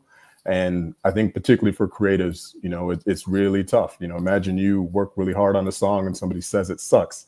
And now imagine that person who's giving you that feedback also can't make music. Right. So there's a huge part of respect of your leaders and making sure, one, they understand the craft and they can do what you do. But I'm also in a position of leadership, not because, quote unquote, I'm the best musician, because I'm the most experienced. So they're trusting my instincts and experience to give them constructive feedback to help improve their craft to get to my level, more than me just, shitting on them because I'm in a position of power and want to abuse that and as a result stunt their career. So it's a really delicate balance that I talk about a lot. I do. Now I know that some as occasionally I'll be asked my opinion about something from another creative, and one of the things I take into consideration is that, first of all, I realize that I am not them and I don't have their experience, and so the story that they're trying to tell means something to them. So I try to you want to critique their outcome or what they've done, but not their experience, that behind that. So you don't say that's totally stupid premise. It's like, well, but that's what happened to me. That was my life. You have to find that balance. At least I feel like I need to find a balance between helping them express what they went through and bring it to a joke or a story, and the actual story itself that they told in the way they told it. Yeah, I think that's a really good point, GD, and part of that is, even though the outcome that people see might look like an individual, like you on a stage, but there's a collaborative session there. And I think what I learned about the lone wolf stage is when you don't get that feedback, your work suffers because you're in this echo chamber where you don't know if what you're doing is good or bad. So even if it's not in a leadership hierarchy, just getting feedback from your peers has been something essential and really important. So that feedback doesn't always come from your leadership, but it could be a fellow designer, fellow comedian, fellow musician who really helps improve your craft because they're looking at it objectively and giving you an honest opinion that otherwise you might not get, that hopefully will improve the end product. But there are times when you may have an idea about something and it's still like in the beginning phase, and you start talking to other people about it, and in your heart that if you can get it the way you want it to be, it will be something really good. And everybody else just sees the concept and goes like, there's no way you're getting that off the ground. That really sucks. Don't waste your time. And you feel it in your heart. It's like, no, I know. It may take me a year, it may take me 4 years, it may take me 10 years, but I know if I can get it from here to out there, it will really be worth it. And you have to fight the other, at some point you either have to fight the people who keep telling you, don't do it, it's not worth it, or you stop sharing the fact that you have that here and you just start internalizing it and working in the dark, in the shadows, until eventually it comes to fruition. But then it also looks like you're not doing anything because you're not putting it out there. So it looks like you're stagnant to everybody else, but you just have something that you're not ready to present to the world. I don't know where I was going with that, and I'm sorry. I'm going to excuse myself from the room. No, it's actually an excellent point because there's a limitation to feedback, and you have to have the self-confidence to know when it's actually helping your cause and when it's just impeding your progress. They told Jeff Bezos that Amazon was a stupid idea and nobody wants to buy books online. Imagine had he listened to those critics, he wouldn't be a trillionaire or whatever he is. So I didn't think it was stupid. I just thought it was damaging. Well, it was stupid as in people didn't want to invest in it, and it's incredibly damaging to the local bookstore economy. And that was my thing. It's like, but from a business sense, imagine you being an investor and saying this is uninvestable, and look at the results. So I think everybody has to have a little bit of delusional optimism about their craft and know when feedback is constructive and helpful and when to ignore it and pursue your passion.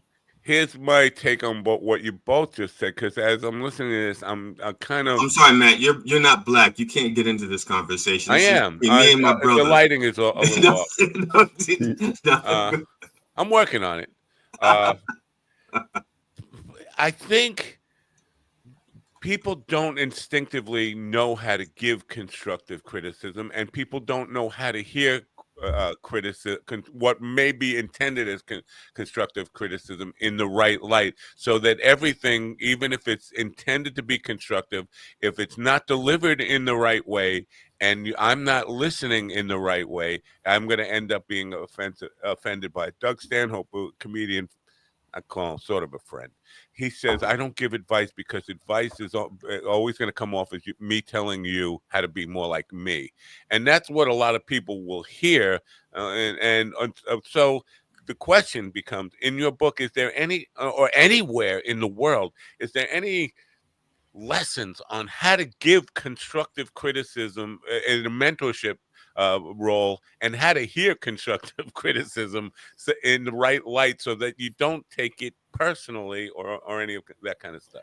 Yeah, and everything you say is extremely difficult, because that is literally a quarter of leadership, is just giving that feedback. And if it's interpreted badly, or if you give it badly, you lose your faith and trust in your team. So what I always try to do, and there's a whole section in the book about this, is always give my feedback in the context of an example from my own career. So I'm not directly criticizing them. They may have made a mistake that costs us money or a deadline or something, and I will explain a situation where I did the exact same thing. Here's what I did to get around that, and here's what you can learn from that. And I don't mean to be, pedantic with anyone, but it's really trying to take the criticism away from them individually, and more as a teaching and a lesson opportunity for them to learn from my experience. So the tone that you do it, the storytelling that you use, the respect and candor that you have with the people that you are giving critiques to makes a huge difference on, one, whether they receive it and whether they actually learn from it to not repeat the thing that you're critiquing in the first place.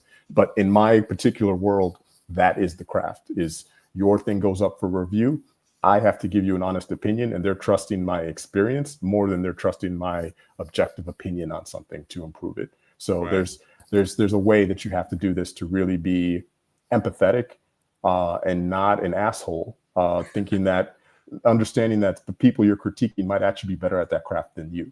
Yeah, not being an asshole doesn't come naturally to me. I normally said it, like, if someone asks me for advice or a critique or something, I normally preface it by saying, hey, all right, I'll give you my honest criticism. It's not personal. It's not a personal attack. And so if you don't mind the rawness, that's what you'll get. Ouch. I'm already scared. Now I walk away when the minute you gave me that line, I nah, I don't want to hear it. Well, I think that's the other side is if you're the one receiving the critique, you have to be open to it. If you're in a collaborative workflow or team, as long as you understand the intent of the person giving it to you, and they're enabled and experienced enough to give it, understand that it's coming from a place to try to make you better and not necessarily criticize your work or your craft. Right. And seeking out advice, direction, any of this kind of stuff. I think by nature, a lot of people who are creative in what they do are also a little bit insecure. And what I'm seeing is like a abundance of people just welling out, putting stuff online and asking for, constructive criticism. And then they get all this hate and just people who are just trying to show how I'm better than you and all that stuff. And so how you seek out advice and who you seek out advice from is really important. And putting stuff out there just to a general mob on social media doesn't seem to be a good practice to get into, right? No, what's that term? Too many cooks in the kitchen. So anytime you're crowdsourcing feedback, it's going to be a disaster. And again, the point I made earlier is the quality of feedback is determined by the people giving it to you. So you want people who are preferably at a level higher than you, giving you feedback so you can get there. If you're just crowdsourcing it, especially on the internet where people just want to hate on you because you're successful, it doesn't even matter of the merits of what you're creating. You're not going to get very valuable feedback. So the quality of that feedback is the difference between whether it's going to help elevate you or just be a distraction that's going to probably affect your confidence and your craft. Right. Now, I recognized a while ago that if I wanted to further my career, I was going to need help. I couldn't do it by myself. Now, I would try, but the people who were willing to help me usually were people who had less experience, less knowledge, but they're the ones who wanted to help me because they're saying, well, and maybe they can learn from me while they're helping me. But because they're learning from me, they can't really help me. Now, the people that can help me, the people that I can learn from, have like the same situation. Like, well, you can't help me because you are not in the position to help me. You're going to be learning. I would be teaching you how to help me. And so there's this, at least that's how it is with me in comedy. The people that can help me or teach me are not likely to reach backwards to have me help them. or you understand what I'm saying? No, I do. Well, let me just, before you answer that, Vince, what he just said, the people who can help me are not, this is the mindset I think we fall into, is with seeking out mentorship.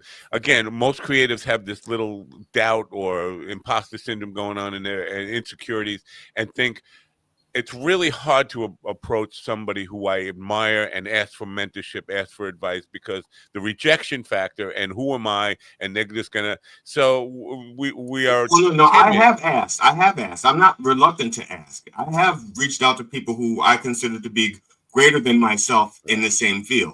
Think beyond. That's how I know. I'm not. That's how I'm I not know. making a statement pointing at you. I'm saying what you just brought up. You just pointed at me. I just saw you. You just did that. Yes. Yeah.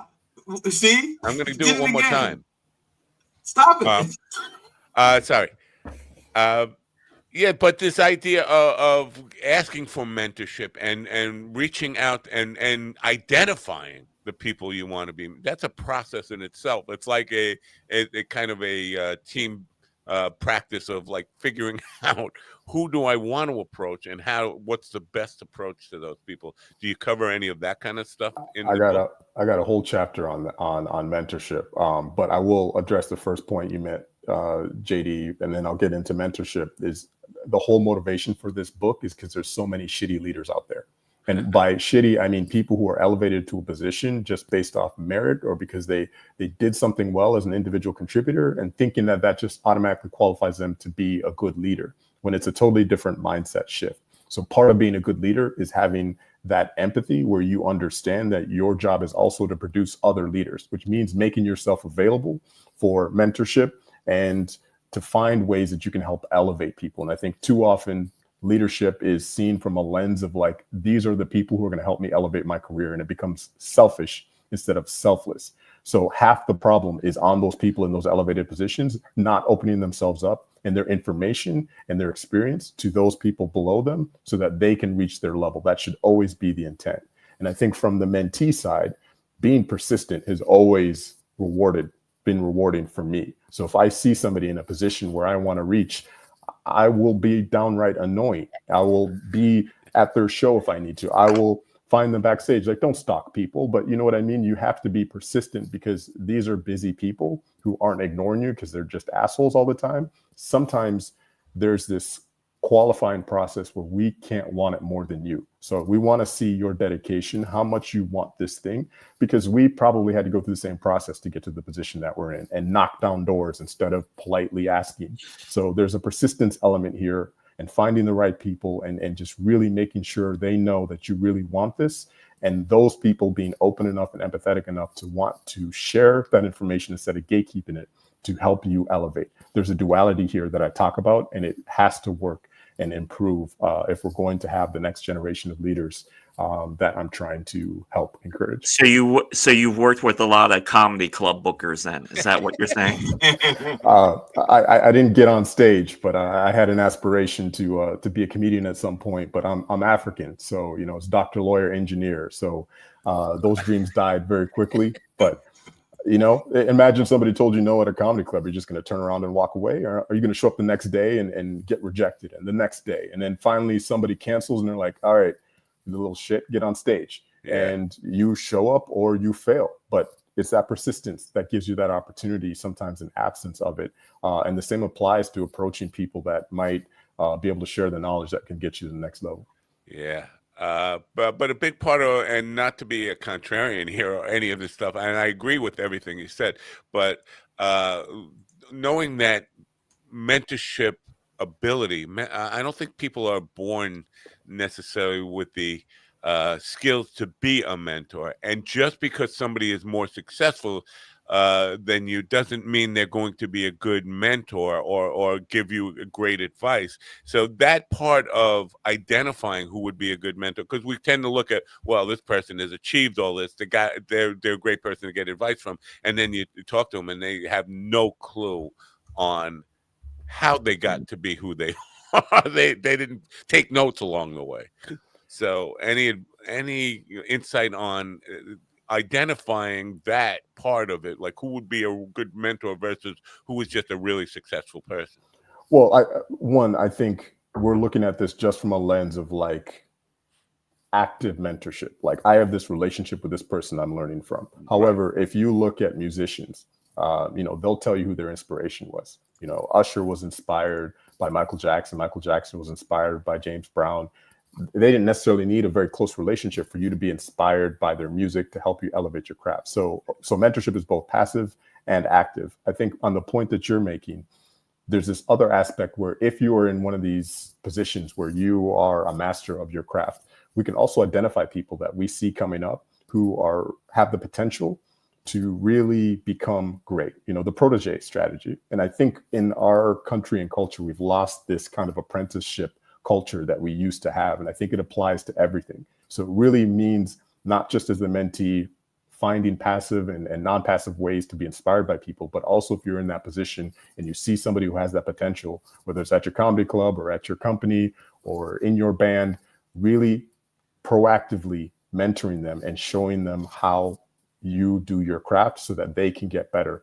You're right where we don't have that inherently, but that's what I'm trying to teach people, is that it is our responsibility and obligation to encourage the next generation to be better than ourselves. Yeah. We don't plan to be parents, but sometimes it happens, and now you're a leader in your household and you have to figure it out. And imagine a parent being like, well, it's not my job to teach you how life works and to move forward. So we all have to kind of flip the switch of empathy and leadership and encouragement and mentorship and take a responsibility to help elevate people to be that next generation. Otherwise, there won't be somebody like you in the future who can continue and advance your craft. Yeah, that's what I love about the medical profession, teaching hospitals, is that they really do put teaching at the forefront. Even though they're healers and they're trying to serve the patients, it's all about trying to pass along and even include people who are not, but listen to all the opinions, because you never know who might come up with a good idea. But the desire to continue to teach and become foster excellence in the next role of people that are coming along behind you is, I think it helps you grow too as a whatever you are, professional in any. You don't have to be what we label as creatives. No matter what your occupation is, if you are helping an apprentice come along, you are also learning and relearning the important lessons along the way. I love that about teaching hospitals, which is why I worked in one for 6.5 years. I think that's a great point, and people need to understand it's reciprocal. There's a benefit for you too if you're a mentor. If you're a master craftsman teaching an apprentice, they might find a more efficient way to do something. You've been doing the old school way, and you get better at your craft. That is the benefit of this relationship, and really make sure, I think, from both sides, that the relationship you're establishing, whether it's passive or active, isn't wasting your time, and you're both getting benefit from it. That is always the best relationship. But I speak a lot about opening yourself up to those opportunities to mentor people, because that is how I got in my position in my career. Is I had great mentors when I started my career who shared everything with me. They didn't gatekeep. And I have a huge debt of gratitude to them and an obligation to pass that on. And that's really what inspired me to speak on that more. Yeah, what about listening in a team environment? Because you mentioned Bezos before, and one of the things that sticks out in my mind about Bezos' interview I heard from him, he said, whenever we have a team meeting, I'm the last one to speak, because I don't want somebody hearing me say something and then they hold back their thought because they thought, well, that's contrary to what I heard Jeff just say, and I want to please him, that kind of thing. Do you subscribe to that idea? Is you listen first, be a listener first, let everybody express their ideas and opinions, and then come back with, this is what I heard and this is what I feel about what I just heard, or do you start with your story? I do, to a point. I think too many leaders, and I mentioned there's a lot of shitty leaders out there, don't listen at all. They're dictators. And I say in the book, like, this is not a dictatorship or a democracy. It's something in between. There are times when you need to set the table and be decisive and lead the discussion. And there's times you need to sit back, listen, hear people's opinions, and then react to it and help guide people. And I think that's part of this intuition that you build over your career, to know when to speak up and when to sit back and listen and trust your team. But I think the best fundamental quality of a good leader is surrounding yourself with people who are smarter and better at the craft than you are, so that you can take their advice and then make informed decisions that help progress the company or objective or whatever you're doing. If you're always the one speaking and dictating, it has been proven in more books than I can count that is not going to lead to long-term success, because it is your single point of view that is being enforced. And like you said, there's a lot of yes men and yes women who are just going to agree with you because you're in a leadership position, even though that might not be right for the direction the company needs to go. Yeah. I have a question it's only because you referenced this a little while ago. You said I'm African, but Africa's a big place. Pretty big. Yeah. What country or I was born in Nairobi, Kenya, and then I grew up mostly in the United States. So I kind of have this cultural duality. JD. Wow. Okay, because I have I am according to ancestry.com, I'm 54% Bantu, but of course I don't have that extra connection with my people, other than the fact that there's a little piece of paper that says I'm connected. That matters. That matters. But I think another aspect here is to take this back to leadership is you're going to be leading diverse people from lots of different places. So just having a purview that's more globally focused and looking at the impact that your decisions have on people. I don't even mean just from like a continental standpoint, but imagine you're making decisions in my world about something that hurts women. Maybe it's an ad that you're creating where you're denying people that humanity of seeing themselves in this particular product. Wow. You always try to employ empathy into the experiences of people who you might not share an identity with. And that's something I'm always focused on, is not just what the American lens look like on this execution, but hey, what do people in Kenya think? What do people in Europe think? Or Asia, if it's a global product? Empathy extends beyond just your leadership into where your product or service goes. And thinking about a perspective other than your own has really helped make me really successful. I love that. When you said you were African, I didn't, because a lot of black friends I know will say they're African, but they weren't born in Africa. What age did you come to the United States? I was three years old. And the reason I said I'm African is although Africa is a large continent with lots of diverse countries and people, there's a mindset that is shared by the diaspora of Africa, whether you're Caribbean or you're African or you're African American, that we have a natural understanding of each other on a few key points. So it was more from a cultural lens of like, we, especially when we come to Europe or the United States, like we don't fuck around. We have to get our degrees and figure things out because, our parents often sacrificed a lot, like mine did, to get somewhere. And that really helped motivate me. And then to get to the point of mentorship, like I had two parents who had to go to school 3 times in 2 or 3 different countries, sacrificed everything to come to this country to give me an opportunity to surpass them. Those are my mentors. So again, you can be inspired by people non-professionally. And that's what I meant by that comment, is it has something in me that prevents me from taking my situation and privilege for granted. Yeah, I think this is what you touch on there is such a big part of our failure as a society in the United States of America. Is we think of globalism as a bad thing because it tends to think, well, for not having a country or just being, one world. We are one humanity. And I think if we forget that, then everybody becomes our enemy or an adversary rather than a collaborator and all that kind of stuff. So I applaud your take on that and your sharing that information. I think part of in creativity or marketing, all these kind of things, is we have people assuming we have to represent people that we don't understand. We haven't taken a bother to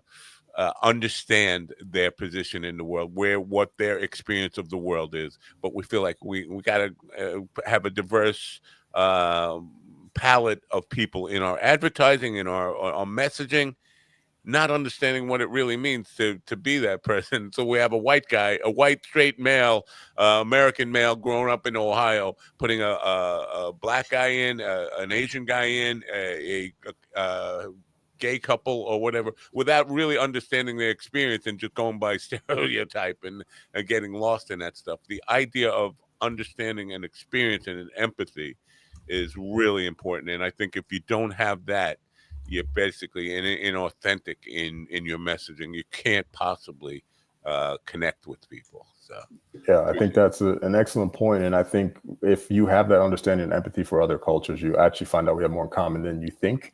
Yeah. And a lot of our transgressions towards each other is based off of fictional tropes that when we actually get to know each other, doesn't really exist. And I think one thing that I really appreciate, from my American perspective, is the opportunity this country has to reward people who just work their ass off to change their socioeconomic status in half a generation.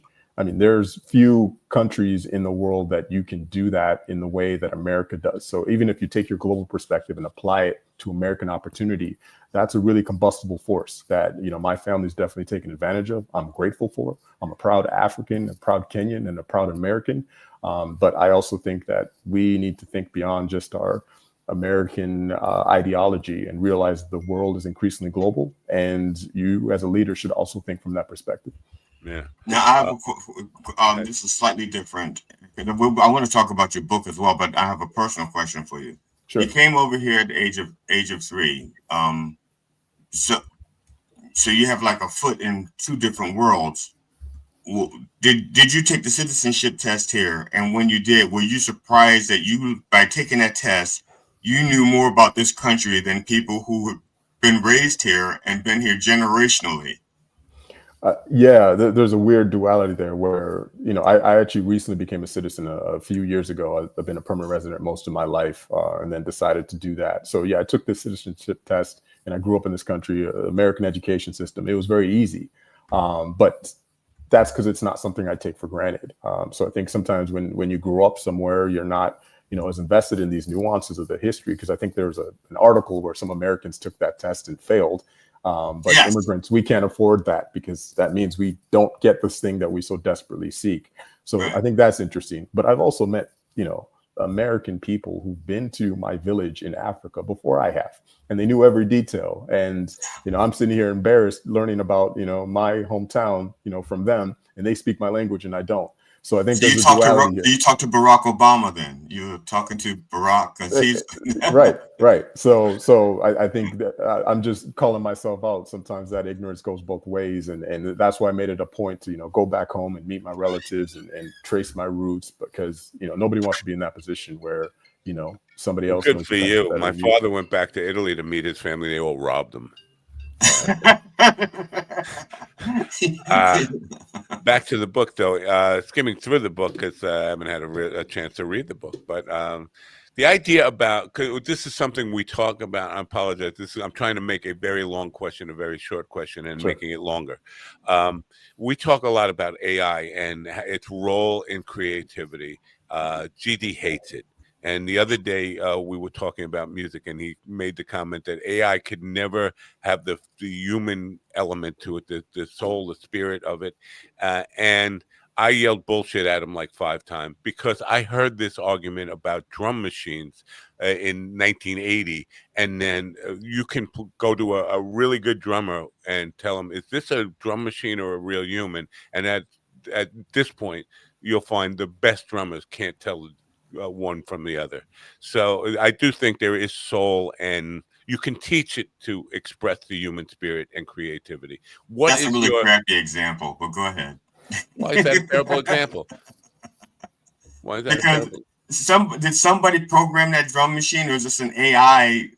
Did AI create that drum track? A lot of times it is AI, but to this point, without a doubt, there is AI in it, but it's still the same thing. It's whether getting feel out of a machine, getting quantization where it actually feels like it's speeding up, slowing down, playing with tempos and all that kind of stuff was something they always said could never do it. You could never get a drum machine to sound like a human.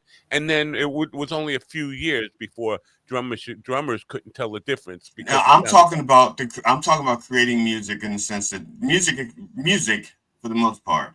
Okay, in my art, when I wrote music, I wrote it from my experience and from what I felt. Okay, So if I wrote about the housing that I was denied because over the phone I was white, they heard white, and when they met me, they said, "Oh, wait a minute, See, you're I not would white. have You can't over have the this phone. house." When I first talked to you over the phone, I could have sworn you were Asian, like Chinese. Well, but the thing is, I wasn't trying to buy a house from you, so I didn't have my white voice. Oh, When I was trying to, so they hear the white voice, they meet the black man, and they don't get the house. Okay, there's a certain amount of angst and anger and a bunch of other feelings I have that I put into that particular poem or that particular song.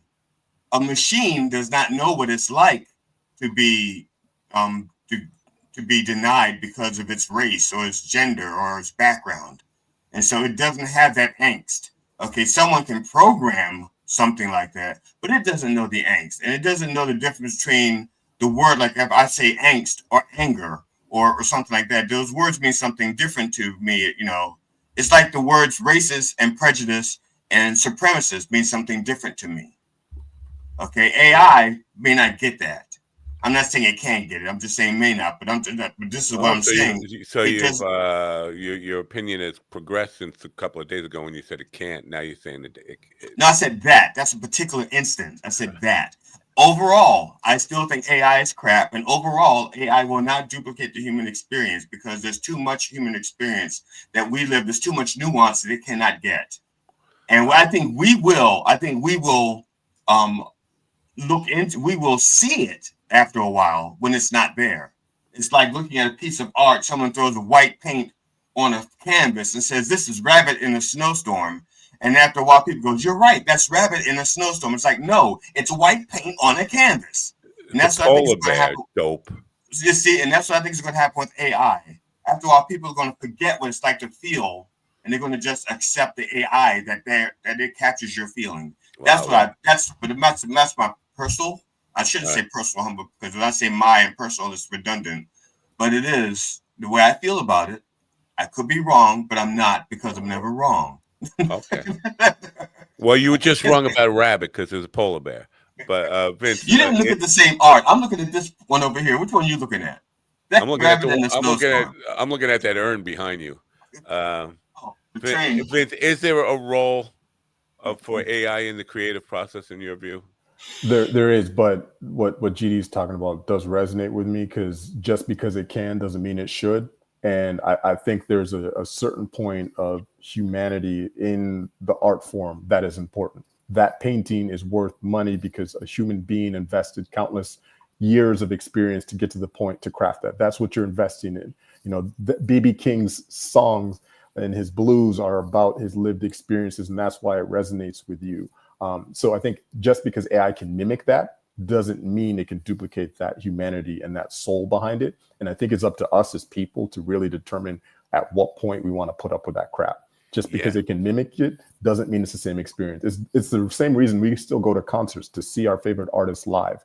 It's a human being. They're real. They're not this CD or this MP3 or this audio thing. They're a real manifestation of the things that they're singing and talking about. And I don't think AI can ever replace that. However, I am not an absolutist on AI. I'm not a pessimist. It's somewhere in the middle. Where I think AI has a place in a creative context is a way that it can help you do your craft more efficiently. Imagine you're a pianist and you need some drums. You might not have access to a drummer. It could add that. Imagine you have a composition and it can be your producer and it can help you, lessen the burden to getting your music to the market. I think there's a happy medium where AI plus creativity equals something that can open up opportunities and not take the humanity out of it. I bring up a very important point about video. And you guys remember a year ago when AI could barely do video and there'd be like 6 fingers and a third eye and some weird shit.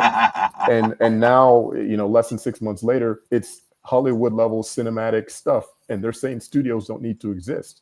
Unfortunately, it never gave me 2 dicks. Well, it's working on that. It's all about your prompts. So you gotta tweak that. But my point is, the reason I watch Spike Lee films is because of his auteur direction style and the storytelling he's talking about from his perspective of growing up in Brooklyn. The reason we watch, Scorsese film is because of the specific way that he storytells. So just because it can mimic those things doesn't mean we're going to buy into it. And we as human beings really need to take a stand and understand, where do we want AI to play a role in our creativity?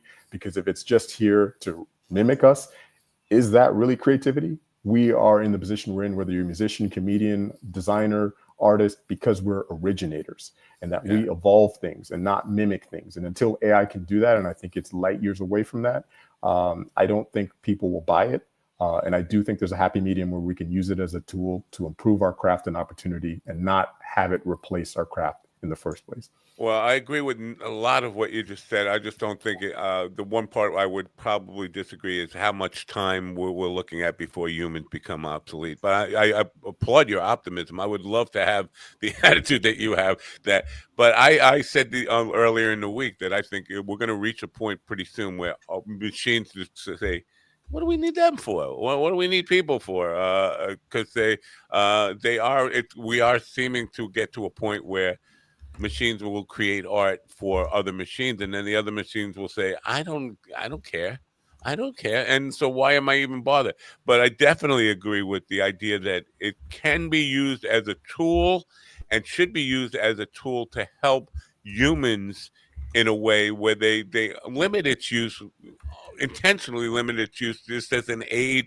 I come back to a musical analogy where DJs with the spinning records became a musician because people knew how to kind of use that tool to make music with. It was a new tool, but it was something that wasn't a traditionally created to be a musical instrument, but people found a way to adapt it into creating it. But there was a human element to it. But instinctively, as humans, we don't limit ourselves. We will overuse something, and that's where auto-tune becomes the thing, and everybody is just plastic and all that kind of stuff. It loses its human element. We can do that. I am not so concerned that AI will want to replace us and say, what do we need them for? I'm more concerned that the planet itself is going to say, what do we need people for? They're screwing things up. Yeah, but I think if that dystopian future is reached, and I certainly hear what you're saying, Matt, that's because of our laziness. And I think we need to take a stand at some point and realize that AI, in my opinion, should do and automate the tasks we don't want to do, so that it frees us up time to do the craft and things that we do want to do. If AI is doing your job and everything, so you have more time to do laundry, that sounds like a pretty shitty future. It should be doing your laundry so you have free time to do your craft. And I think that's exactly if that future happens, it's because people are lazy and want it to do everything that we need it to do, but also going beyond where it's doing our jobs and not really improving our lives and circumstance to the point where we become useless. So be very careful about how you employ it.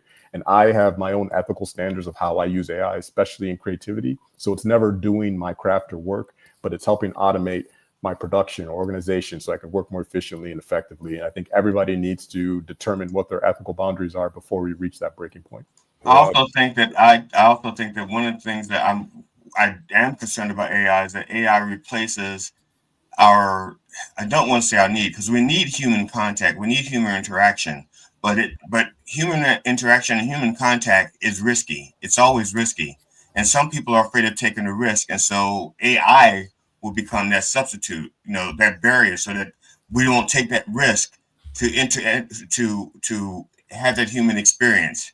AI will start, I guess, allowing us to, again, like I said, not take the risk to interact with our fellow human beings. Yeah. And then we become more isolated and less caring and less empathetic, because AI has taken away the awkwardness of being a human being. I agree with both of you. I think both laziness and that fear and all that kind of stuff they go hand in hand with this kind of thing. And there is an emotional attachment, emotional reaction to AI, where people come out with I hate AI, and they don't look at it as how can it be used, and where can we limit its use for our best creativity, and use it for things that are it's meant to be used for, and leave the creative process and the expression to ourselves. We can't even hear those messages because we're just so caught up in our own anger and emotion towards it and reject it. So we're not listening. But all good stuff. let me just come back to you because we are kind of short on time here. The book, The Art of Direction, available at vincentwanga.com. Link is in the description. It's scrolling across the bottom there. Now, are you going down the path of becoming a serial author? Are you going to write more books, or are you going to continue the keynote speak? Where is your passion at this point? My next book will be done by AI, so that I can do laundry and all that stuff. First of all, writing this book was incredibly cathartic. I started writing it about my career and talking about what I've done, and I realized halfway through it, like, it needs to be about how I got here, and to be that mentor to help share my experiences so people can get to my position a lot shorter. But I also learned and appreciate our other creative avenue of authors and how difficult it is to write a book, and I have a new appreciation for that craft. I don't want to do it again anytime soon, but I might have more stories to tell in the future. I'm just saying this thing kicked my ass, and I'm looking forward to taking a break from that and seeing how people react to it, and hopefully they learn some important lessons about how they can improve their craft, career, leadership, and entrepreneurial journey through this book.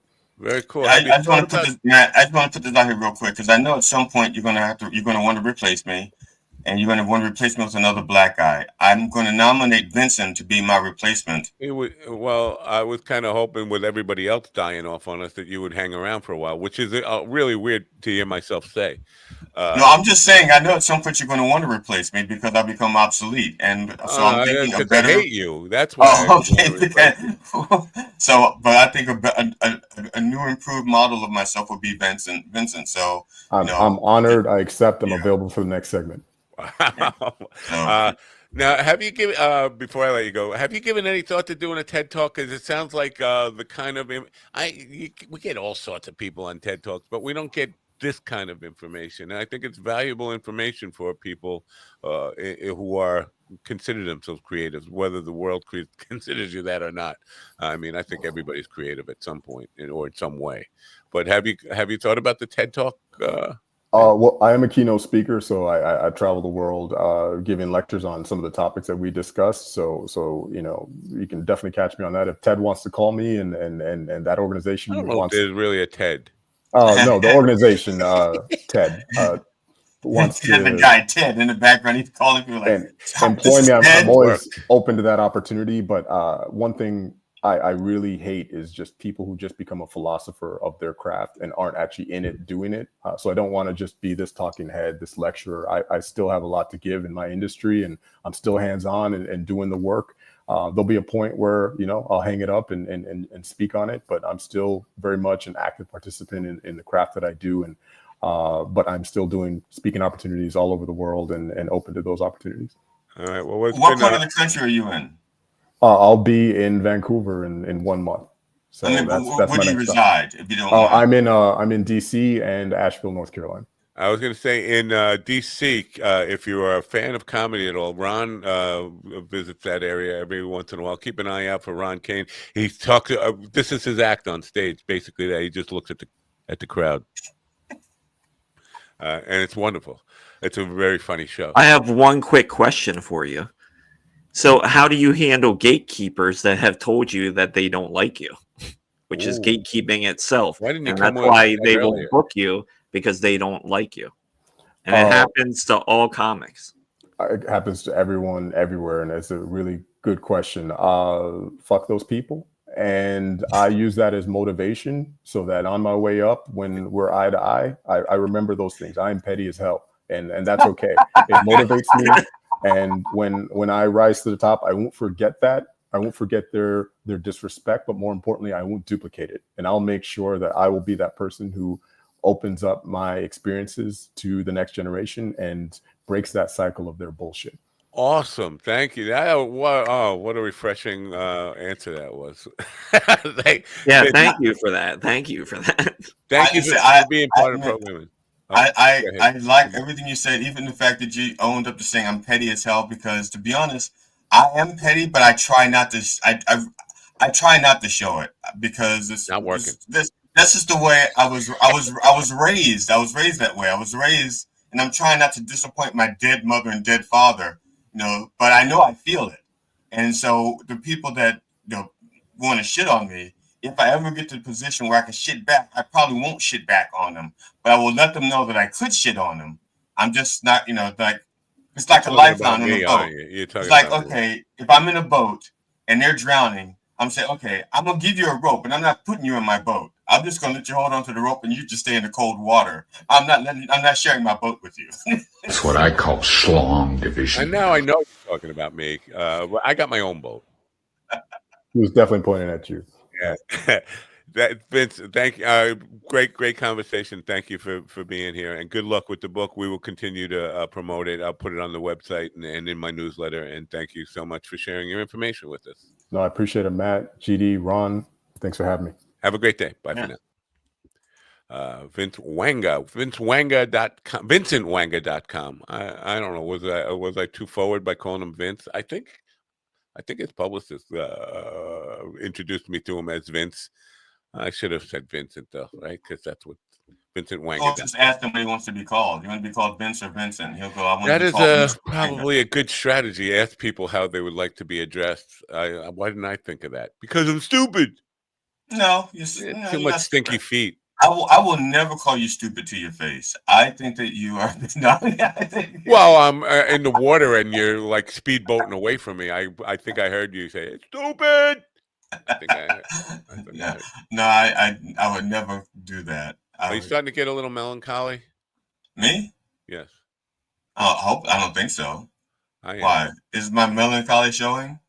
No, the melancholy. This is Ron's next to last day on the. I can't even. First of all, Steven has been leaving for 6 years now, and he hasn't left. So I will miss Ron once he's actually gone. I mean, because so you don't pre-miss people. No, I don't pre-miss people. I mean, because for all like, okay, for example, let's say Ron over the weekend hits the Powerball. I don't think if he hits the Powerball on Saturday that he's going to show up to work on Monday. But he ain't coming here. We don't know that. That's what I'm saying. No, because he knows we'd be like his new best friends. He'd be like, "Fuck those guys." I don't. I can have good... Okay, Ron, set the record straight. You hit the Powerball on Saturday. First of all, will you show up to work on Monday? No, not for that job. But what I would do, I think I'd start a podcast like this, and I would just call it "Soda with the Dog," and I'll replace everybody with people that look like you. See, and I don't blame him. To be honest with you, I was thinking about doing tea with Ron, and then just like getting people to just stare at the camera for. I'm a Van Bowl. Now I hate this is one I've had a number of people mistake me in the comedy world anyway, mistake me for Alabama, which to me is a fucking insult because first of all, Alabama looks like me if I let myself go for 10 years. I can't even Google that because if I Google Alabama, I'm going to come up with a state. Is Alabama a comedian? What? Yeah. I never heard Alabama. Yeah, and the thing is, Al? Is his name Al? Alabama? Just like the state, Alabama. And the funny thing is, he and I, when we talk, here we go. Yeah, I got him. We'll pull him up here. Where is he? Right there. Alabama. Oh, I could see because you got dreads and you're black. There he is. That's it. Yeah. Well, yeah. In that case, you look like everybody in Bensonhurst, Brooklyn. So, and whenever we talk, he always acts like he's my best friend. It's like, man, you're so funny. I really like, I really liked it when you were at the Comedy Factory. Blah blah blah blah blah. I said, can I get back there? He's like, oh yeah, well, So, but I can't. So, Ron, don't get him on your show to replace me, please. That's all I ask. No, he was getting Vince Wanga. I'd rather you get Whoopi Goldberg to be my replacement than him, please. That's all I ask. Vince said he would be happy to be on the next segment, which I don't think he realized that's tomorrow morning. But we have to.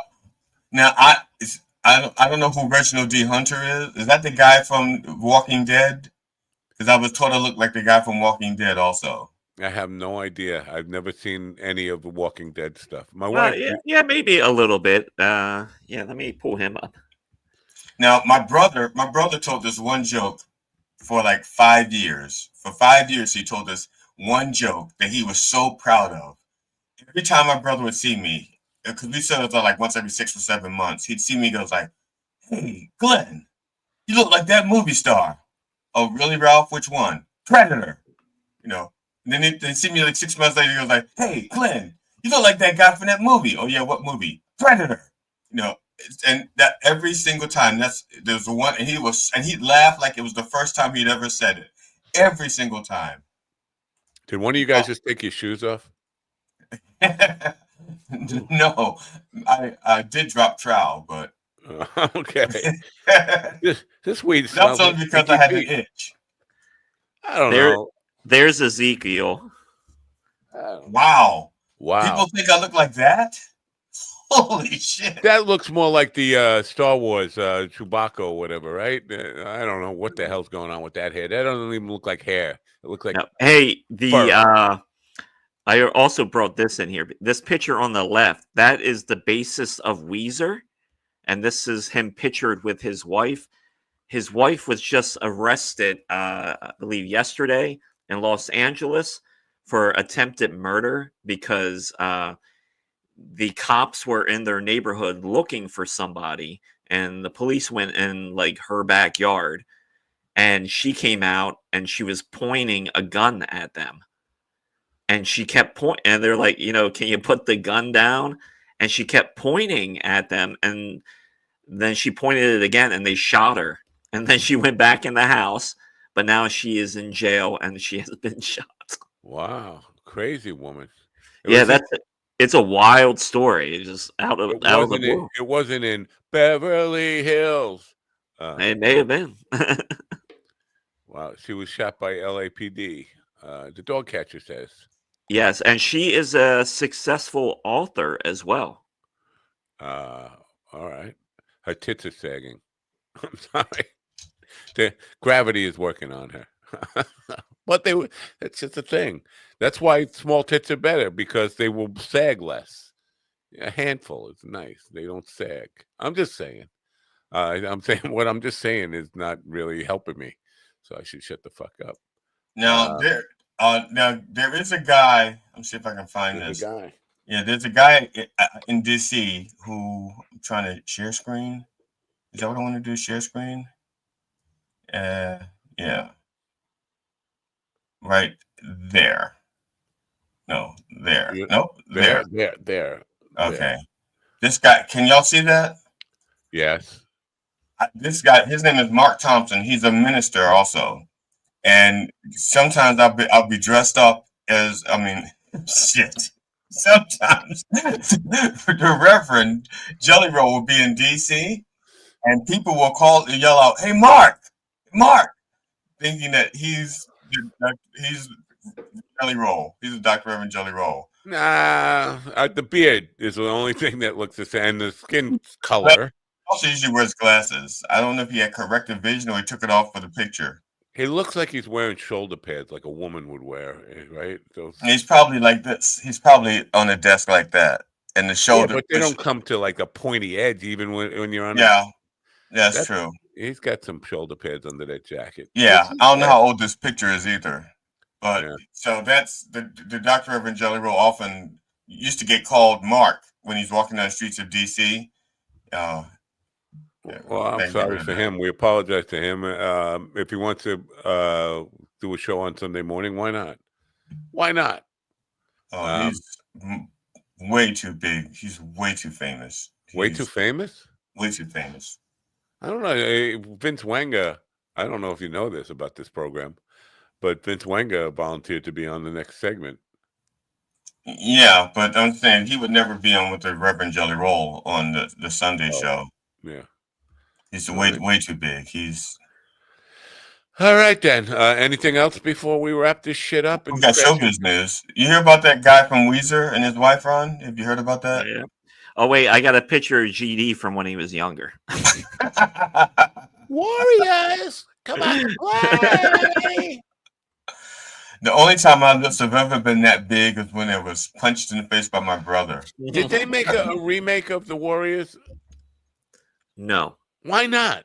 If you're making remakes of everything else, why not do that? I don't know. Because they don't have you can't get the bottles anymore. Oh, that's true. I'm not sure. I mean, that's actually a really good question. It probably sat in development hell. There was a video game that came out of one time, like in the early 2000s, of the Warriors.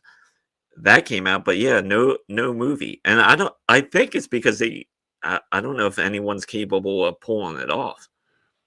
West Coast has another famous. What is this? West Coast has another famous radio personality named Mark Thompson, who looks not at all like Jesus. Yeah, I saw that when I was there was a white guy. When I was looking up Mark Thompson radio host, they showed the white guy, and I had to like say no with melanin. Well, here's the other question, man. Since you're old enough to remember New York City back in the Warriors' time. I mean, could you pull it off? Because New York is, I mean, yeah, there are still sections of it, but it's not as gritty as it once was, right? Yeah, definitely. I mean, it's definitely not as gritty as it once was. It's shittier in some ways. The people are shittier, but it doesn't look as dirty and grimy as it did in the late 70s. And you don't have all that graffiti on the trains and all that kind of crap. Yeah. And 42nd Street and all, that area seems cleaned up. It's not. It's still as fucking dirty as ever, but it's kind of whitewashed. It's kind of plasticized. Ron, have you been watching Daredevil Reborn? Here and there. That's Laura's show more than okay. I was saying because there's like this neighborhood called Red Hook, and I don't know if they're which is like torn down. So I guess they could still have those parts of. I'm just saying if they could pull it off for that movie, for Red Reborn for a TV series, they could pull it off for a movie. They could find a neighborhood maybe, like that. But too, Daredevil just looks clean though too, because maybe it's the way it's filmed or the cameras and stuff. The one thing that makes the Warriors great is you just feel the dirty, gritty city in that movie as it. Yeah, but they shot it in 4K, right? I mean, they shot it in 480. They shot it in 480 by 719. They didn't have high def. No, it was shot in Panaflex film, which has no they had 70mm definitive resolution. It could be as big as you want it to be, which is why it looked great on these giant screens. I think I broke Ron.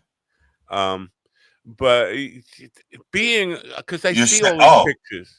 Memorabilia of New York City in the 70s. They share them on. I mean, it's because it's part of my life story. But when I think about the summer of '77 and Summer of Sam, those are in New York City. Just had a more, I don't know, magical feeling. As dirty as it was, as slimy as it was cool. Are you sure that's not just the 18-year-old you talking? That is the 18-year-old me talking, without a doubt. Yeah, because when we're 18, we have our brains aren't fully developed yet, so we don't know any better. Here's a picture of 1977 New York. Yeah, see, that looks like fun. Isn't that Matt running away from? Isn't that Matt running away from the fire right there? I'm going to get the marshmallows. Oh, you're running to the store to get the marshmallows. I thought you were running away from the fire. You're actually running to get. It'll keep you warm. Okay. Yeah. I don't know. I mean, if the pictures of like 42nd Street and you see all these stupid, fucking ridiculous porn names for movies because they was like. I can't even think of one off the hand, but it would be like the corniest name for a porn movie on the Billboard stuff. I can't think of a good one, so I'm not gonna. Stark Naked Wars. No. Yeah. My crusty crotch. Well, they would name them after like. Well, here we go. I actually found because when we were talking earlier about drive-ins and stuff, I looked up Strinestown Drive-In, and I found an old poster of theirs. Let me share this. So to see if you recognize any of these names, Matt. The movies they're showing. Adultorama. The Icebox. Use the back door. Mary Jane. Well, 5 isn't that a unit candy? adult show. 5 unit. What is unit? I guess Five. it's like 5 theater screens, 5 No, screens. no, the 5 movies. There's 5 movies listed Oh. there. That's So they would Oh, show I thought it was 5. in different places. Okay, school. This is 5 unit, but Yeah, unit okay. is a dumb way to say that. Yeah, they but- would run from sundown to sun up. Wow. Adultorama. I wonder how Rama feels about that. Yeah. Hi, Rama.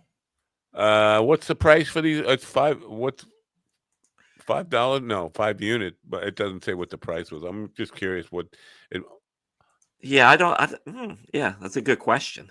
Cheech and Chong used that Pedro and Man at the drive-in with the typical stuff you would put people because they charge you, I think, by the carload.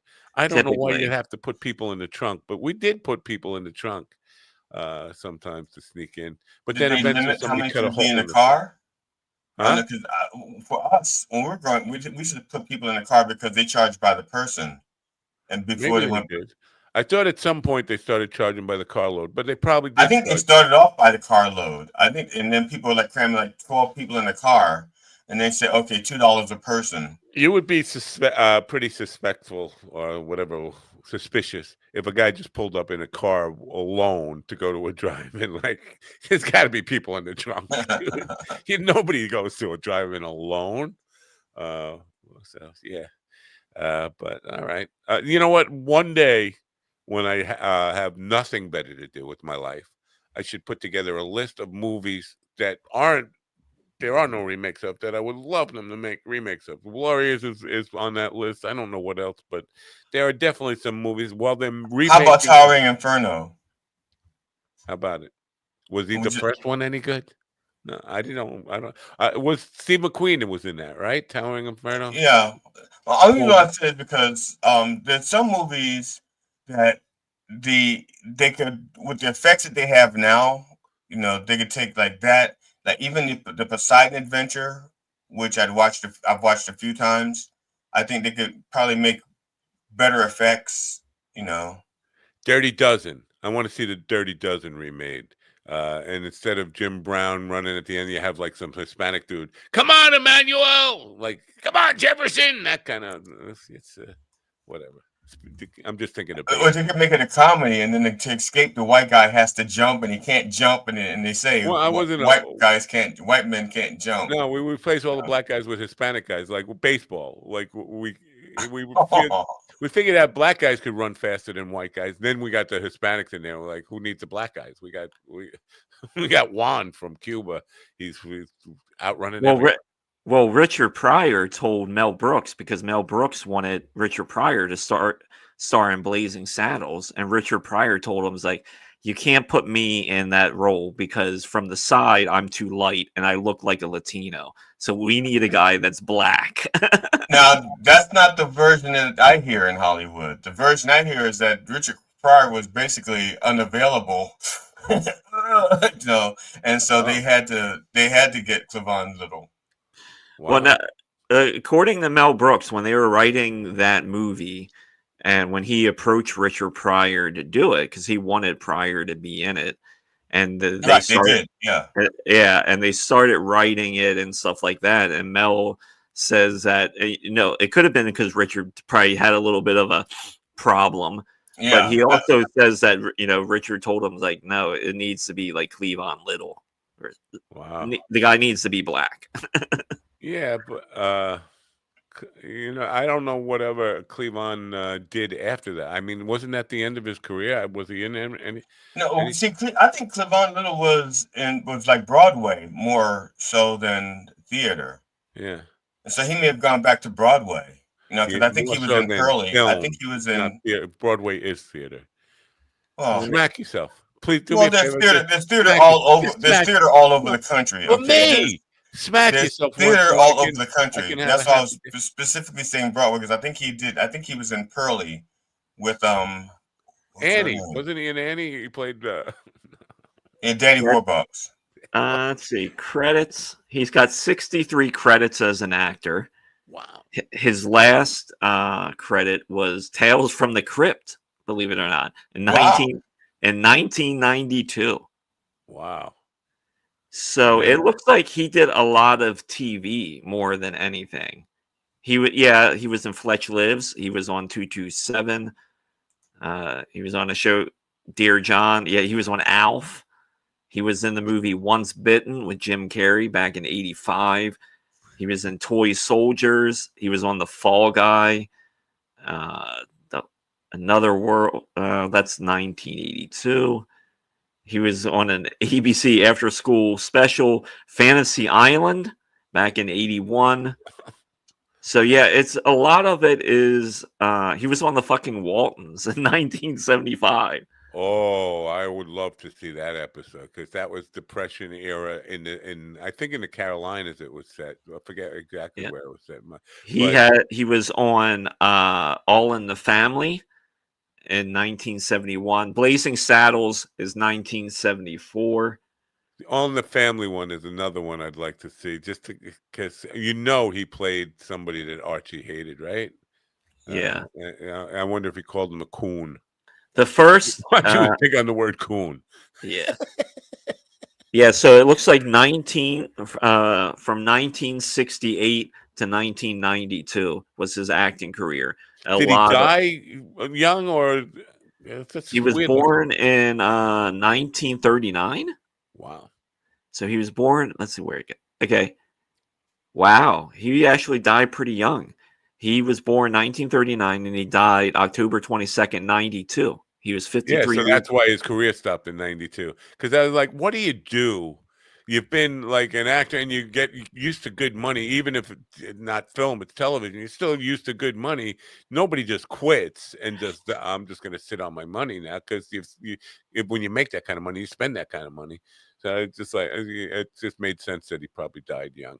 Yeah, it said he began his career in the late 60s on the stage. In 1970, he started in the Broadway production of Pearlie, which earned him both a Tony Award and a Drama Desk Award.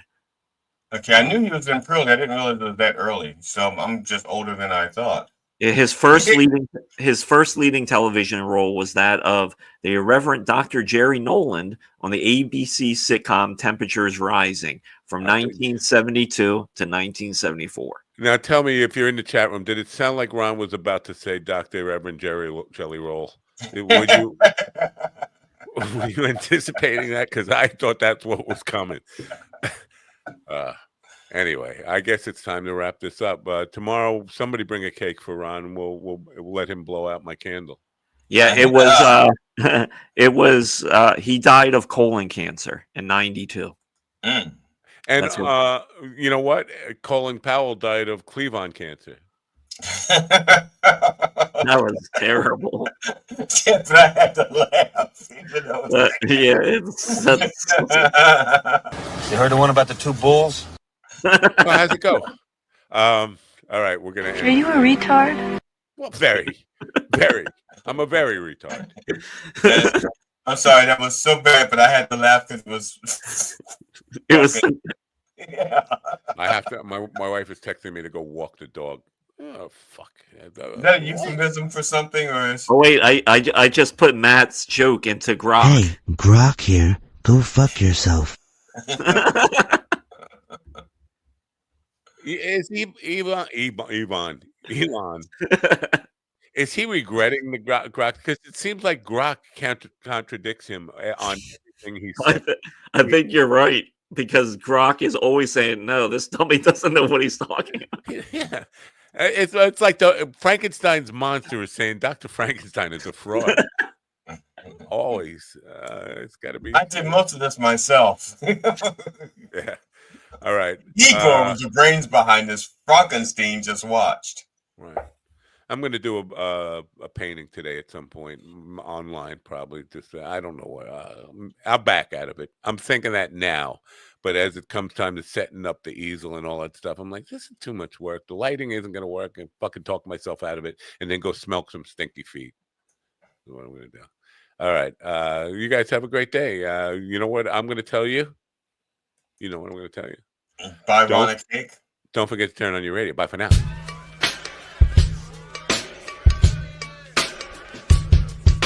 That's what I call schlong division. Finish inside me.